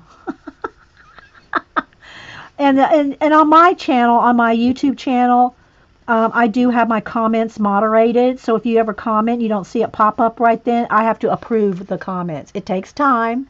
It takes more time to do that than just to allow all the trolls and everything to leave comments. But all my comments are approved first. I don't put the hate on my channel. I don't care if someone disagrees with something I say and they want to have their opinion. That's fine. I'll allow those comments. But I'm not going to allow comments like, I'm not even going to repeat some of them. But I don't allow them. I don't allow the haters' comments on my channel. Why should I? Why should I give the trolls time? So they just don't go. They don't go in there. Hey, Miss Vicky, we're just talking about the new rules on YouTube and talking about trying to be supportive of the smaller channels and all that and how it works. So if you have anything you want to contribute to it, feel free to add your, thoughts on it, Miss Vicky. On helping the smaller channels. Okay, so there we go. We got that rose. See how it's it's a little bit darker than the shoes because I went with more of the purple color in there. The Dahlia purple, and then blended that out with the white, and that kind of just gave it a more purple color than a pink, but it still had the base coat. So yeah, Miss Vicky is our planner queen. Let's do these two little petals here, and again I'm going to start with the Dahlia purple, and they're just like, you just see the little veins in them, that, and a little shadow here. She's my planner queen anyway.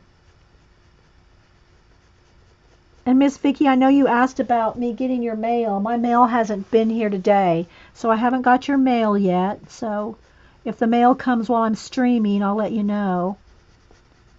It usually comes about 11:30, 12. So you usually have to go pick up your daughter though. So, but yeah. When I started YouTube in 2011, you had to apply to YouTube and become a partner, and that is when you would be able to monetize. Yeah, exactly. So, I've been on, I don't know how, I've probably been monetized 2 years, maybe? 2 years? I didn't do monetization until I had quite a few subbies and knew that it was going to be worthwhile. If you're asking me, Eileen, I have no idea.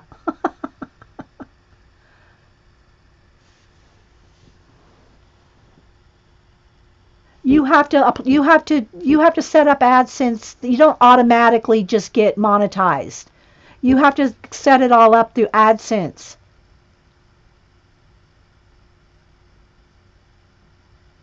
I'm using Prism. I feel the surface is waxy. Yes, you're using too. It'll eventually get waxy after about 10 layers, paint girly. 10 layers of, it'll get waxy. You can, wipe some of it back with a Q-tip or something, but you've ingrained that pigment into your paper after so many layers. So if you want to get like 10 layers, you got to have a light touch. Because if you start heavy pressure right at the beginning, you are not going to get any blending out of that. So it's all about the light layers with Prisma, because they are a wax-based pencil. Um,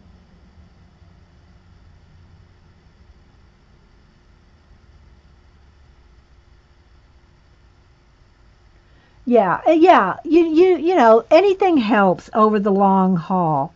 But as far as the monetization, what matters is the subbies and the hours watched. Now, that's their new rule. 4,000 hours in a year and 1,000 subbies minimum.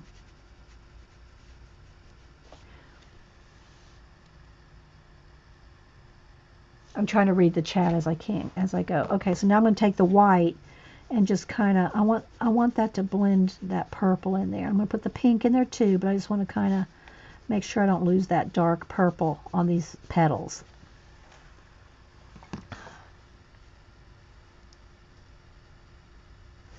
So, but everybody should be supporting their favorite small channels all the time anyway.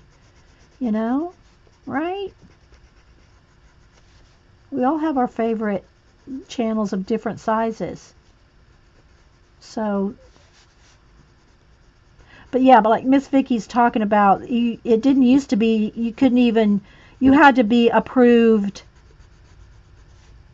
just to have monetization at all, right? You had to have to be partnered with them, with Google. When I click on YouTube video immediately. Okay. I'm trying to keep up with the chats. Okay.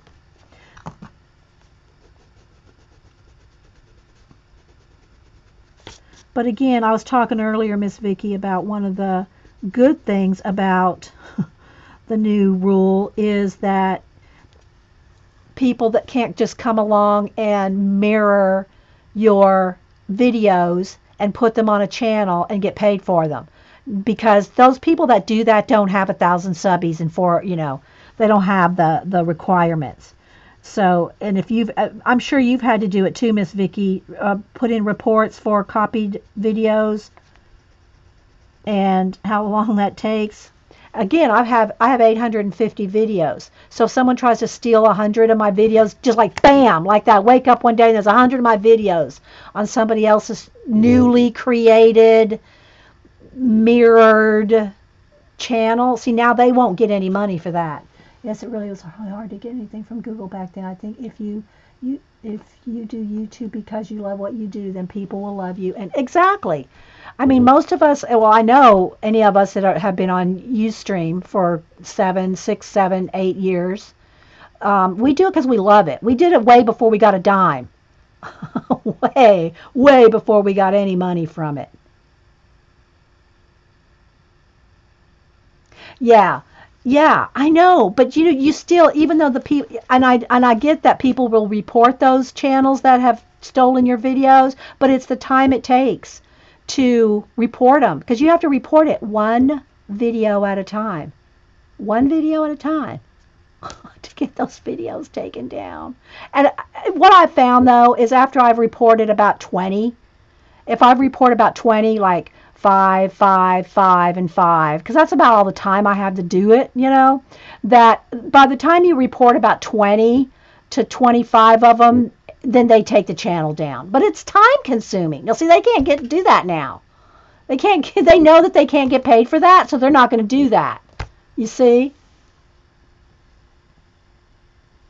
It is what it is. Exactly, Miss Vicky. It is what it is. Okay, so those little flowers, I think, and petals. Another drink of juice here. I'm losing my voice.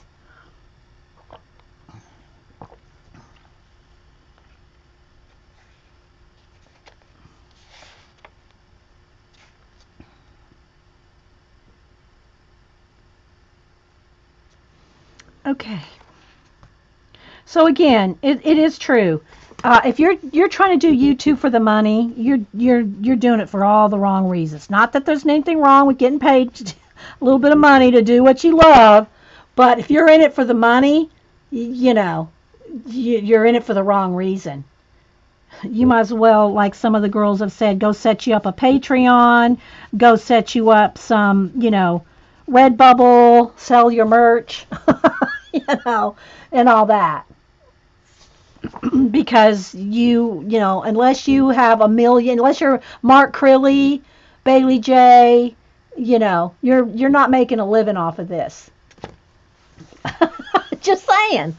Let's just be honest, people. Okay, so I have a couple of little bits of like little bubbles or some little rocks maybe, and that might be some of the little mushroom spores that she has flying around on every single page. I'm going to color those in pink as well. But again, the Art Sherpa and the Meri Altier both have some things on their channels. They're talking about it and trying to help some of the ones that are like right on the cusp of, losing their monetization or have lost their monetization because of this. And right on the verge of being the hours and the subbies. So, yeah, every little bit helps.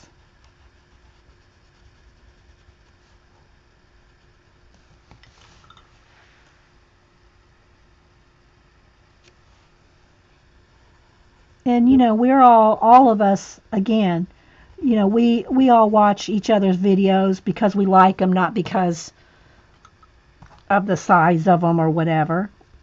I mean, that's not the reason, I should say. I mean, Miss Vicky has a nice big channel, but if she had five subbies, I'd be one of them. That's just the way of it, right? Okay, so there we go. Oh, you know what? I think I'm going to put a little highlight with the white Posca on that jewel and on these little bubble things, whatever they are. Just give them a little oomph. And the same thing right here on these flowers. If you just want to give them a little bit of extra brightness, just add a little bit of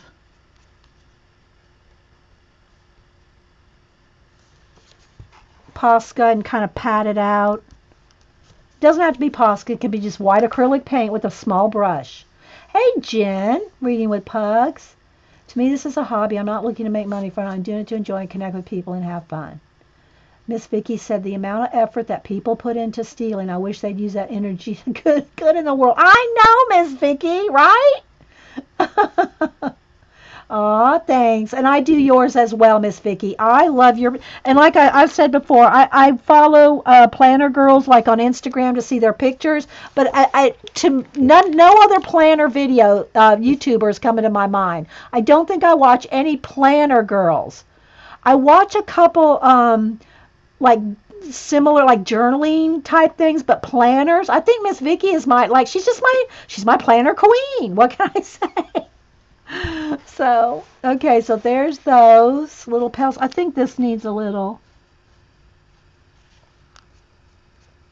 And Miss Vicky, she does have an awesome channel. She does. And if y'all, and I know I'm going to sound like I'm a suck up, but I'm not. I really do love me some Miss Vicky. Y'all think what you want. But she's doing her weight loss on YouTube. She's talking about that. She's talking about, she has an Etsy, you pay for a class, a journaling planner class through Etsy. And I tried to get you. You left on Monday before I could get you, Miss Vicky. If you have the link handy, or if you're not on your phone or whatever and are able, put in the link to your Etsy shop where the class is sold.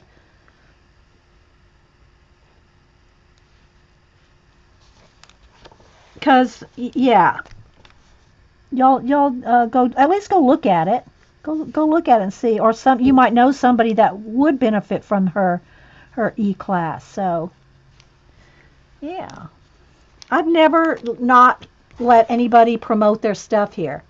You girls that are here, you are free to put your links in, And everybody, we're all pretty, none of us are, spammers here. So we all, we share our stuff. If you have a class you're taking, even if people that are taking classes that are not in from our girls, if Seth Apter has a class, people are free to put in his link. We share. We're just sharers. There it is. Okay. So it's at the Etsy, and then you just put in Miss Vicky, and you'll find, yeah. Okay. So at Etsy, she put in the link for the girls here. But if you go to Etsy .com/your/shop/ I think Miss Vicky B, you'll find it. Yes, Eileen, our enabler elf, ETEE, Eileen the enabler elf. She promotes she enables us. So she'll post all kinds of stuff. A lot of the girls here are enablers. You'll get links to Amazon, Etsy classes. Eileen, she's probably taken every class from every Tim Holtz and Seth and Finnabar.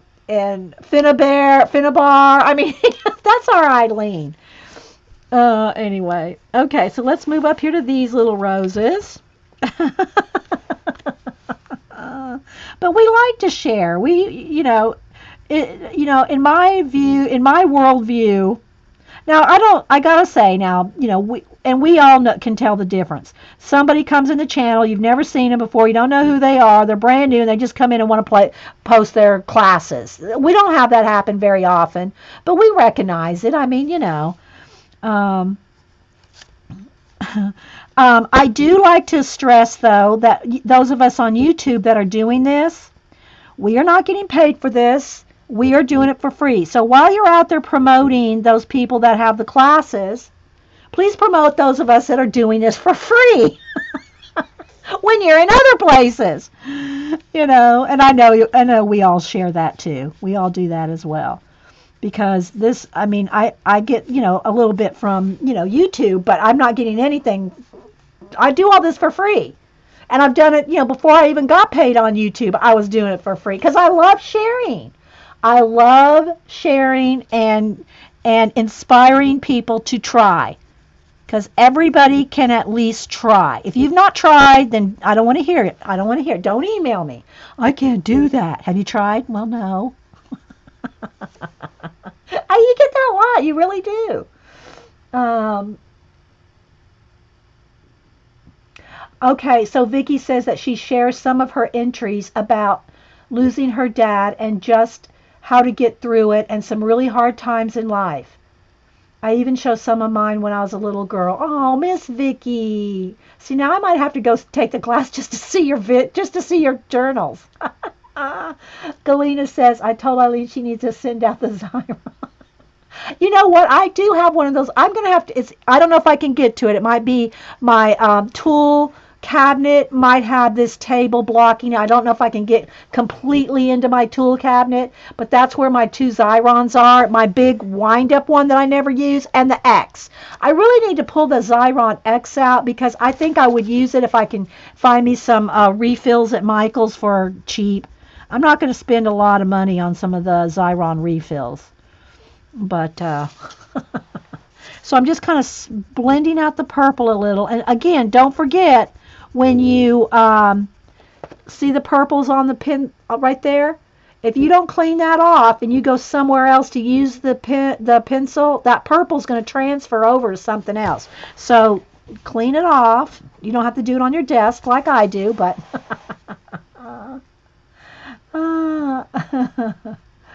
Oh, thanks, Connie.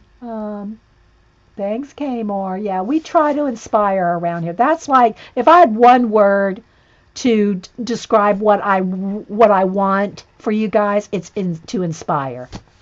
That's like my would be my one word. It would be an emotional roller coaster for me. Oh my gosh, Miss Vicky, so I'm going to be bawling my eyes out. What? Miss Vicky. I have an acquaintance that thinks I'm nuts for sharing for free. Yeah. You love what you do. You can't not share. If you love what you do, okay, my pencil, like, where'd the lead go? It's just gone. There's nothing in there. This must be one of my, oh, there it is. and when I first started doing this, first started doing Ustream, I have only been uploading to YouTube for about, I think I'm maybe 3 years now, 3 years or so. Is all I've been doing, uploading to YouTube. But I've been Ustreaming for going on 8 years. Paula's got about 6 months on me. But Paula was my second person that I found on Ustream. The first person I found was Artistic Biker, Blade. He was the first person I found on Ustream. And then through him, I found Vicky, or not Miss Vicky here, but Vicky, our gay from Louisiana, our Vicky, Gator Vicky, and Julie Topaz. Those were the first two people I've known them, and right after that was I Carry Love. Those were, and I think through I Carry is who I found Paula through. And so, and then watching them for about 6 months, I go, I can do this. So I thought, I think I want to do that. I want to share what I know about my art, because I've done art all my life. Literally all my life I've done art. And if I had full-time jobs, my whole life I've had full-time jobs, but I've always done my art seriously. And so I said, I want to do that. I want to share. And, you don't get a dime off of Ustream. Yeah, so, yeah, Mel G says, you and everyone I follow on YouTube and Ustream are an inspiration, and we love you guys.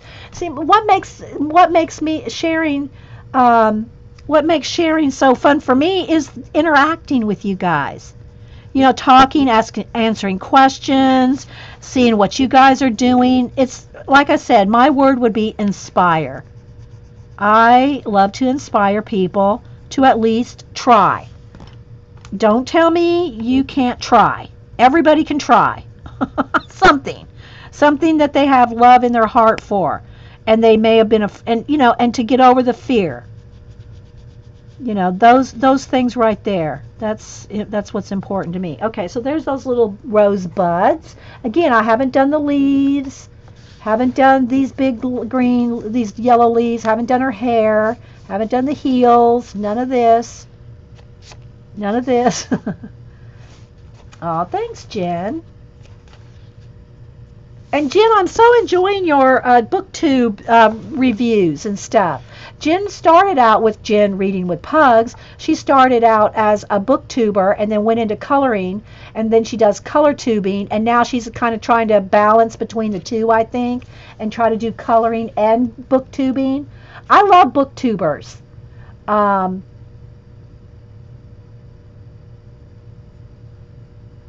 I found Ustream with Art on the Couch, Paula. Yeah. Most people in our that have been here for years and years, they have found Paula.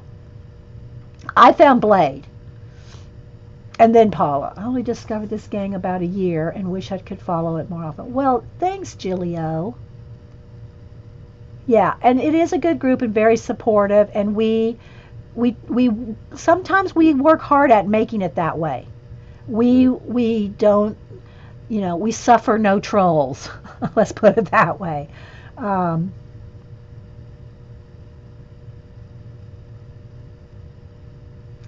Yeah, and see, everybody should at least, I mean, I wish everybody could at least try to make a video just to see what is involved. It's a little more work than probably people think.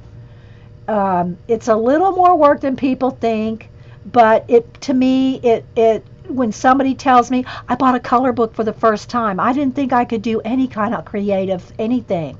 Or I bought a journal, or I'm taking a Tim Holtz class, or when you hear those kind of things, it's like such a reward for the streamer and the YouTuber. Yes, I'm so glad, Jim, because I enjoy your book reviews.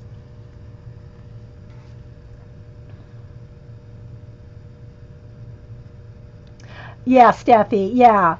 I cannot. I've watched Miss Vicky. Miss Vicky B for I don't know how long, but if there's something about a planner or a system or planner kits or goodies that she gets, she shows every little thing. I love all that. Some people go, well, I don't like, there's not, well, no one in our group, I don't think. No one in our group says they don't like haul videos. I don't think there's a one of us that don't like a good haul video, and whatever it's on. If it's an art or craft supply, we're all over it. Yeah, we do. We can laugh about. We are, we're pretty good spirits about things here.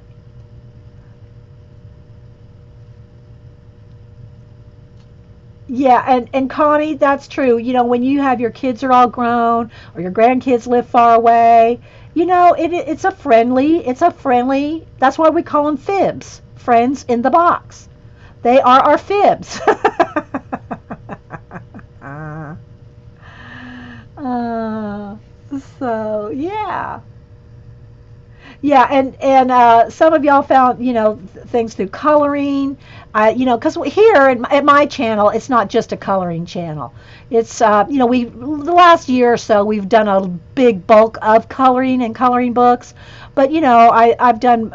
I think my first few videos were artist trading cards, collage, mixed media, and art journals.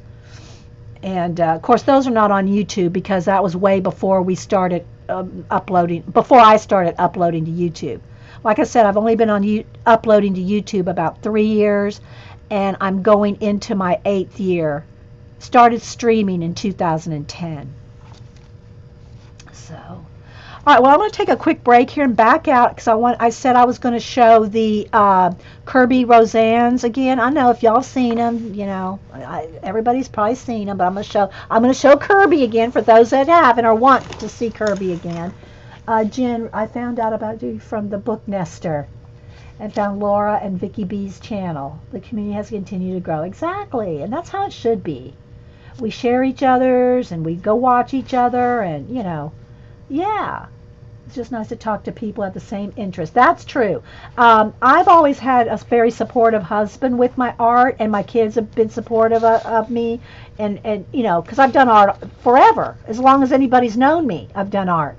So I have a supportive family, but there are a lot of people, especially if they haven't done it all their lives and they just start getting into art or any kind of creative endeavor, color books, whatever.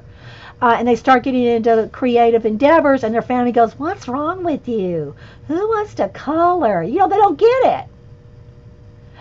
Yeah, we were talking about that earlier, Miss Vicky. It's on Kirby's new book is on pre-order on Amazon. I've not seen the inside. I've only seen the cover. I don't know if there's anybody here if he's doled out some preview ones or something. I don't know. I've not seen it. It's called Phantomorphia, I think. I think that's what it's called. Let me show you my Kirby's here. Hang on, my shelf will fall over if I don't restack. There we go.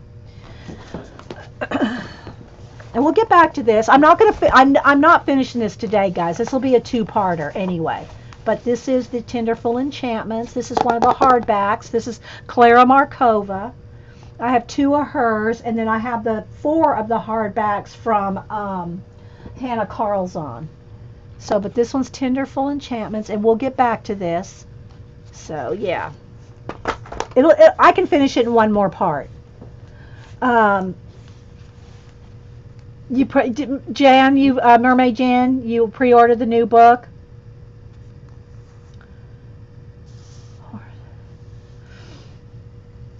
So, let's see. The first one was Imagimorphia. I think this is the order this is the order. So, these 3 books are 3 books that I want to complete in their entirety. These 3 books are also ones that I try to do washes through, and 1 or 2 of them in particular, maybe 2.5, where I try to use watered down acrylic paint. I just call it an acrylic wash. It's just watered down acrylic paint to do the bases. Again, if you have an acrylic wash on it, it gives it a tooth. It gives it like a slight texture that your color pencils, in my case Prismacolor, will grab onto. It makes the process much quicker. And especially on some of the Kirby's detail things. So I'm going to go ahead and take, how much time do I have left here? I'm going to take the last 15 minutes of my time here. I'm going to take the last 15 minutes to do a flip through these. And we will get back to the Tenderful Enchantments. We'll do a part 2 next week. And we're still working on the Alice in Wonderland, that poster. That's going to take a while.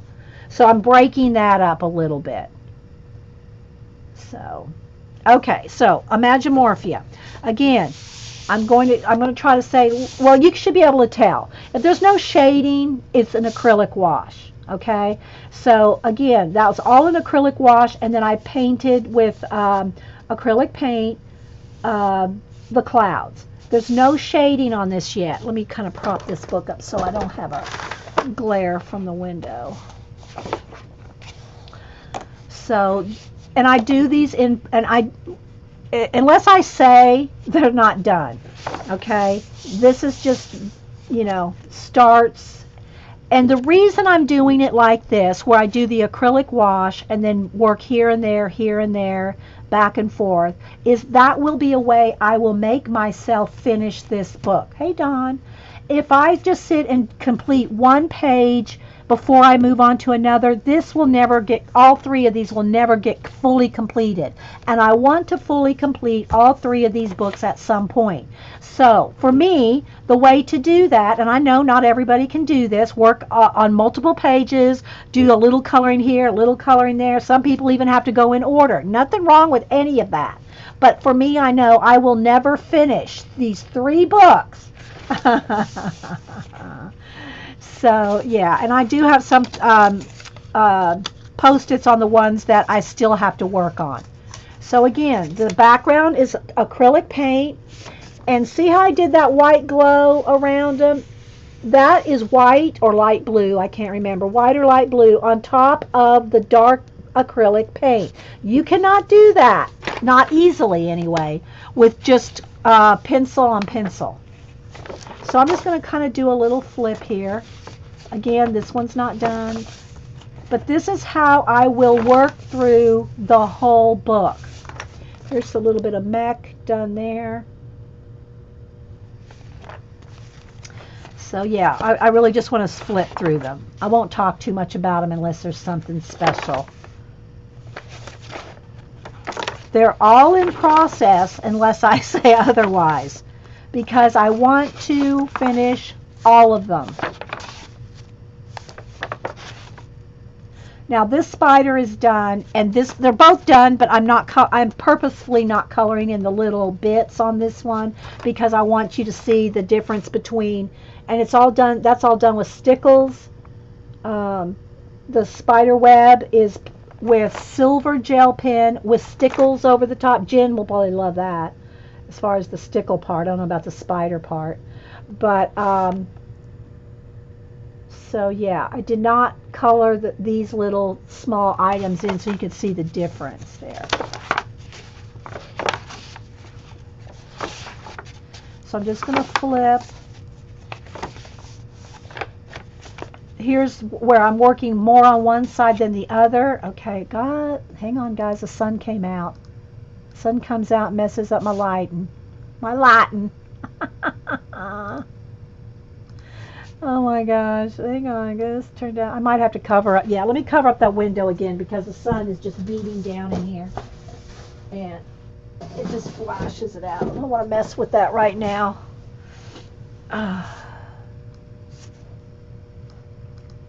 on, let's get I think I really messed it up now. Okay. So here I've worked more on one side than the other so you can see what it looks like with just the initial wash and how you go into it with the detail. So yeah. If you start with a wash like this, It makes it go by so much faster. And just because I got a blue wash on here doesn't mean I can't go over this with any other color, because color pencil will go over your acrylic paint no matter what. I'm trying to imagine where I put my little sample thing, because it's always a good thing to show. I'll do one again. I know y'all seen this 1,000 times, but it's worth it every time. Let me just get a little black paint out to show you, because people don't really see the benefit of the acrylic paint wash until they see this. When I show you this little test here, it they get it. Let me get a baby wipe here. They get why I do an acrylic wash. I'll let this dry for a minute while I can get the heat gun out too. But. So again, here I've gone around the little fish. See, do you put a wash on small detail? Like, I'll do it like this, Meri, where it's all. Even though that's not all going to be blue, it'll probably have grays. It's because it's a mechanical thing. So it'll probably have blues, grays. But that's what I'm getting ready to show you here. Even when you put a wash over a big area, like here, there's 2 shades of gray over that whole shark. I can change him. He could be purple if I want him to be, because a pencil will go over acrylic. Okay, here's a couple that's nothing. Okay, here's an example of painting over all of it. So I painted all the birds with the wash, and then I went in and did darker of the same acrylic color, flat acrylic color behind all the birds. Now, in this case, I think I do want it a monochromatic, all blue shades of blue birds. But again, I'm just kind of showing you, this is how I will finish this book, by doing a little on every page and then going in and coloring as, when I feel like it or when I want to. This one, I'm going to have a tree behind him. I can't really do that tree until I finish this, but I did this for a sample for you guys to show you. I painted in a tree behind here, and it's going to have mist and fog coming over him at the end. I do have some actual finished Kirby pages, trust me. So, but this particular book, I think I spent a Saturday a couple of years ago. I took a Saturday and went through the whole book and put a wash on every single thing. So there's a Magimorphia. Okay, the next one is Anamorphia.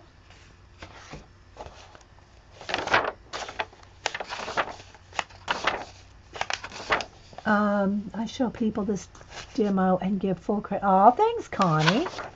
So here you can see I started doing some shading here. But look, his books take a while. Let's just be honest. And he does have hidden things in his book. That's what, if you noticed before here. These things are all hidden. These are all hidden things in the book, and then there's all the answers too. But there's hidden things in all his books. Okay. All right, here's where I did a demo one day using stencils. I used stencils to do his horns here.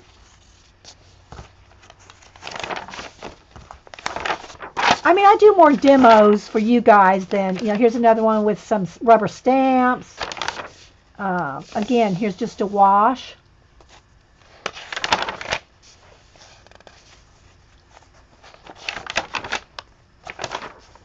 This one I've not gone through and done washes on everything. All right, here's a finished page.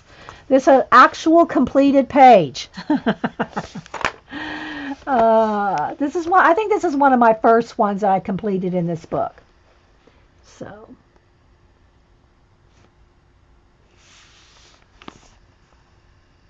And there's pictures of these. I post all my completed pages on Instagram, on Facebook. You don't have to follow me or me follow you to go to my Facebook album. Just go to me, go to Dee Dee Willingham, go to my albums, and I have an album for color books, fan art, for my YouTube people I've drawn, for Gold Rush for just general art. I have another album for my art desk. I post pictures every now and then of my art desk. So you can go see all my completed pictures without me or without us following each other.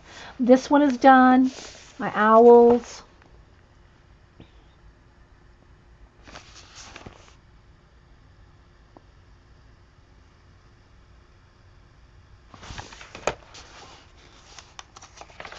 You remember the stencil stream? Yeah. This one's in progress. My little orangutans. I love this page. I love the whole jungle vibe. But you know, again, you know, so many color books. So a whale with a wash. I know some of y'all like the sound. Oh, and that's another thing. Because I put a wash, Kirby's books are pretty thin. They're not as thin as Create Space and Bennett Klein and those kind. It's not quite as thin as that, but it's pretty thin. If you put a large wash on any of this, it will crinkle a little. It doesn't wrinkle. I would say it kind of waves. A little bit of wavy does not bother me. You just have to remember to put one wash at a time and let it dry or hit it with the heat gun before you put another wash, because it's the soaking of the water that really goes through your paper, not the paint.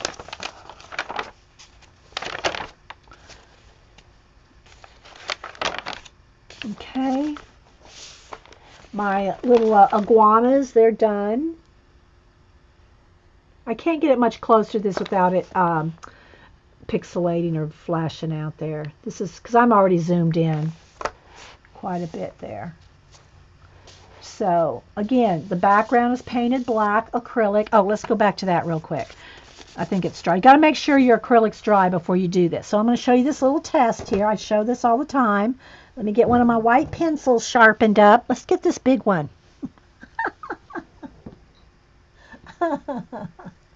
Okay. Let me get my black pencil.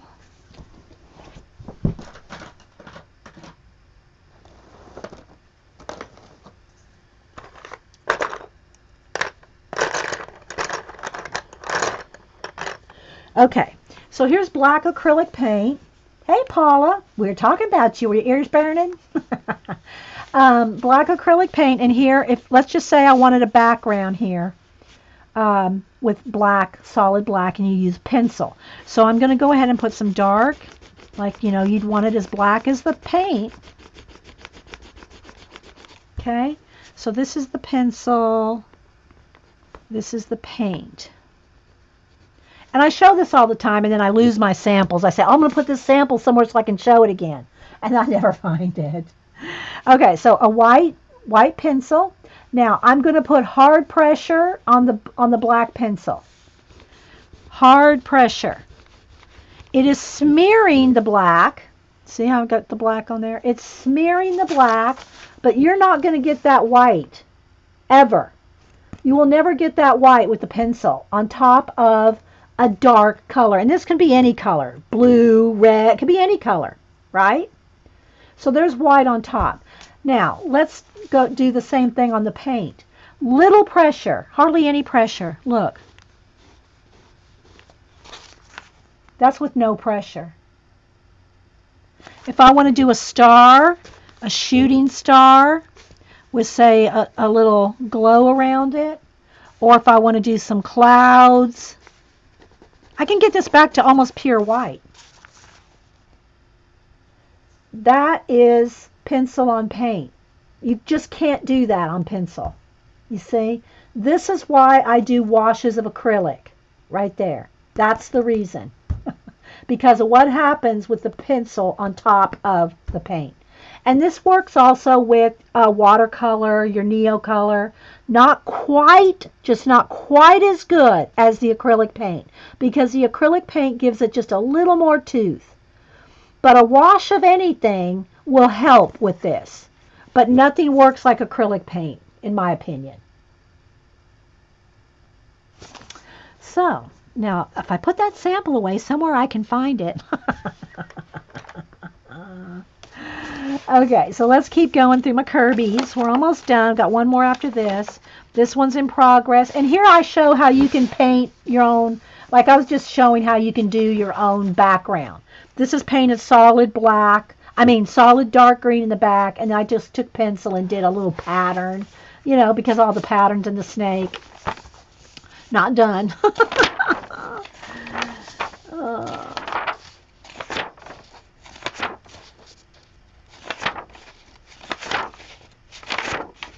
And this is one of my samples that I've not ever completed for the purpose of a sample. Here is such a good example of, here is just the wash right here. See, I've shown another example of the pencil on top of paint. Here's an example of just the wash. Okay, here's a wash of just acrylic paint. Here it is with pencil on top. So you see the difference right there? There's just the wash. There's the pencil on top of the wash. And the same thing for around here. Here's what it looks like with just the wash. Here's where I've started the shading with the pencil. So you can see that a wash is just, to me, there's just no other way to go. Gonna find all hundreds of those samples. Yeah, I'm going to find all of these, Aaron, someday. I'm going to find a stack of these somewhere.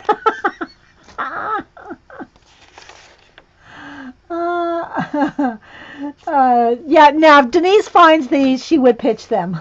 But I think I've hidden them in sketchbooks and art journals. She won't throw away any journals or sketchbooks. Oh, don't look, Eileen, don't look. Okay, and then there's the end pages. So that's Anamorphia. Again, we're talking about, he has a new one coming out in March called Phantomorphia. Fanta? Is it Phantomorphia? Like Phantomorphia? Or I think that's what it is. Just look up Kirby in Google, in Amazon. You'll find his new pre-order. You can pre-order his new one. Okay, so this is Mythomorphia, and I do have more colored in this one, I think, than any of the others. Again, here's a background done.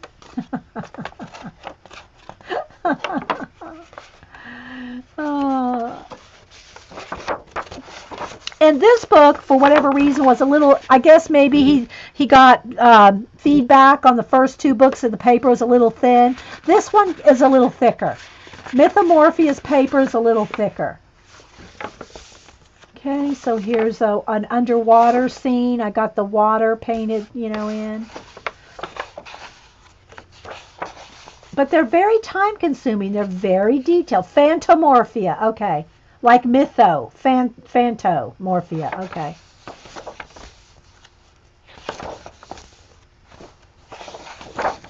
So you at least get to see what's in them here a little. I've done flips on all these guys multiple times. And then it is a little thicker paper in the Mythomorphia.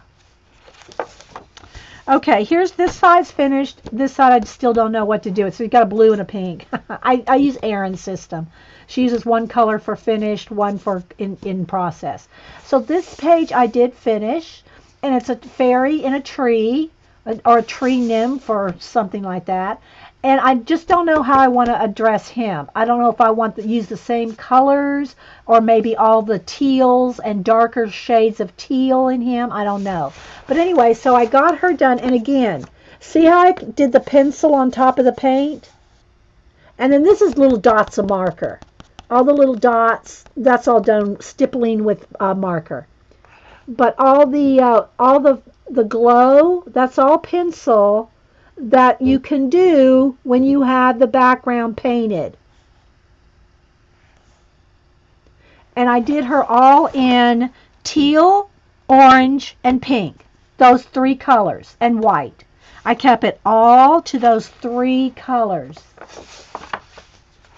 Okay, here's another one that it's a work in progress that I did just for the sake of showing snow and how to do a backlit mountain. And I do have stickles on the mountains there. So this purple snow, and then I did the Yetis in purple as well. and then the river down here. And I show these, but I always try to explain, do not put your stickles on until you're completely done, because if you want, you can't go back and put more shading or more coloring on top of stickles. Stickles is it. You stickle it, it's coated. But I've done some of them for you guys so that you can see what it looks like. So like that river, there's no more for me to put on that river, even if I wanted to, because it's got stickles on it. Okay. But I wanted to do a purple mountain majesty. Yeah, there we go, Julie Topaz said it too. Snap, Julie. Again, some washes. Okay, this probably took me. I think it took me 5 videos, but for some reason, 1.5 of them or something did not upload. So a lot of this is recorded, but some of it's not. So just saying. This one took me a long time because it's so detailed. And I know it's a little gory. It's a werewolf, people. It's a werewolf. So he does have bloody claws and everything like that. But this took a long time to do. And then there is gold paint on the brown fur. If you can see, it's not stickles, it's just shiny gold paint. But all those bats and birds all intertwined like that. It's a bunch of bats and birds all mixed in there. And to highlight each one like that, this took, I'm not going to lie, guys, this took hours and hours and hours. Did I mention hours? This took a long time. All right, so, but he's done. He's got a blue tag on him. Okay. This one's done. I'm going to do, this dragon is the water dragon, and I'm going to do this dragon as a fire dragon. So I have the water dragon done.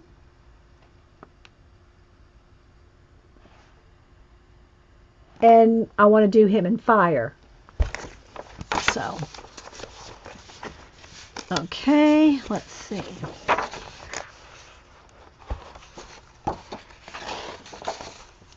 And again, this book has got thicker paper than the other two. I'm kind of hoping he does this thicker paper in the his new Phantomorphia too.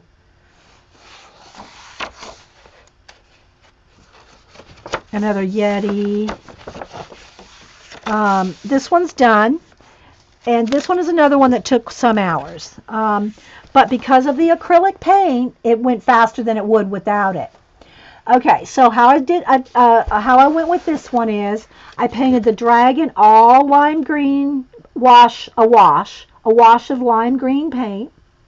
The mountains were all a wash of blue paint, and the background was a solid maroon. Then I went in with pencil and did all the details with pencil. Okay, I'll see if you can see that. Every one of these scales, all that's done with pencil. Like the sound effects. That's all shaded in. There's a lot of snakes all in there. All that is done with the shading with pencil.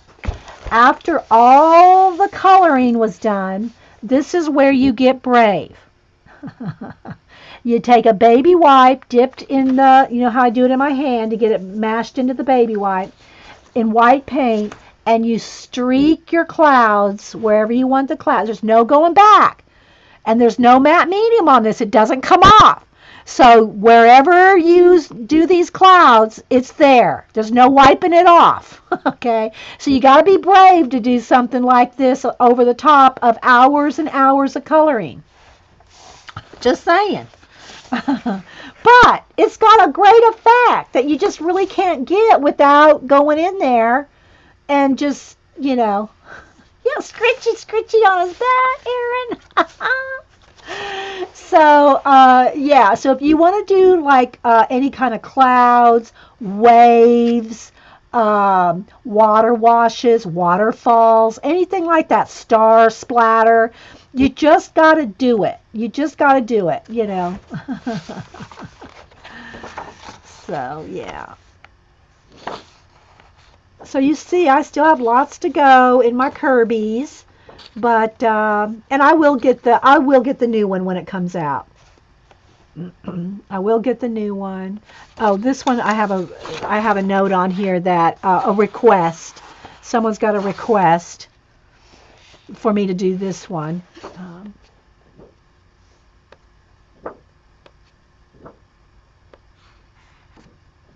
I tried the fog effect on painting. I did it and it looked awesome. Yeah, yeah. And if you want to practice, all you have to do is take you some acrylic paint, just do a black background. It can be pencil, it can be anything. But take a piece of colored something that you've done that you don't care if it messes up. Keep that color book page. Let's say you did a color book page, you didn't like it, you tore it out of the book. Don't throw it away. Keep it for your practice on. Practice it. And then do your different kind of techniques on that page that didn't turn out. Make that page work for you. Work it, people. Zeely. Hey, Zeely. No, I did not, Zeely, get over to... did you tag me in it, Zeely? Because if you did not tag me in it, I probably didn't see it. I scroll through my Instagram for about, 5-6 hours worth. Same thing for Twitter anymore. I don't have time to go overnight. I literally have thousands of tweets. And overnight, if you did not tag me so I specifically have a note that you want me to see it, I will probably miss it, especially Twitter, and especially overnight. I no longer scroll back my 8 hours of night. I mean, I'll scroll a little, but if I'm not tagged in it, chances are on Twitter or Instagram, I'll miss you. So, yeah. All right, I will look, Zeely. So there we go. There's Mythomorphia, Anamorphia, Imagimorphia, and now he's come out with Phantomorphia. So anyway, and again, this is the page we worked on today in Tenderful Enchantments. We are still working on this page here. We got the shoes, some of the flowers, but you can see here's some flowers done, here's some flowers not done. So you can see, but this is what happens when you have a nice acrylic base, then you go over it and do all your shading with the pencil. Your work is halfway done. And you just can't do this on top pencil on pencil. It just doesn't happen, So, okay, so again, we will finish we can finish this in one more setting of 3 hours. I think we can finish this in another stream. And I am still working on the Alice in Wonderland. We've done 3 parts on that. That will take longer because it's a poster size. It's double, it's double a double page spread there. So, all right, guys. Well, I don't know if anybody else is streaming. I hope y'all enjoyed this, working in this book, seeing some flips, seeing some tips, talking a little bit about YouTube. And don't forget to go watch your favorite channels. Subscribe to your smaller channels. Subscribe to your larger channels, though, too. Just because a person has lots of subbies doesn't mean they don't want new ones. And I appreciate all you. Anytime I wake up in the morning and see my email that I have new subbies, it really does start my day off going, yay! We got more people to inspire, because that's my code word, my key word is inspire. I love to inspire. So, okay, guys. So we will see you later. I don't know if Janet or anybody else. Janet, are you up for streaming today, or are you hanging out with the rat today? Oh, Miss Vicky B's got her Kirby books out now. And don't forget, Miss Vicky B does have a class on Etsy. Go look for that. And Miss Vicky has a good sized channel, but that doesn't mean she doesn't appreciate new subbies. So y'all go subby to Miss Vicky B, my planner queen. And we'll see you guys later. Bye, guys.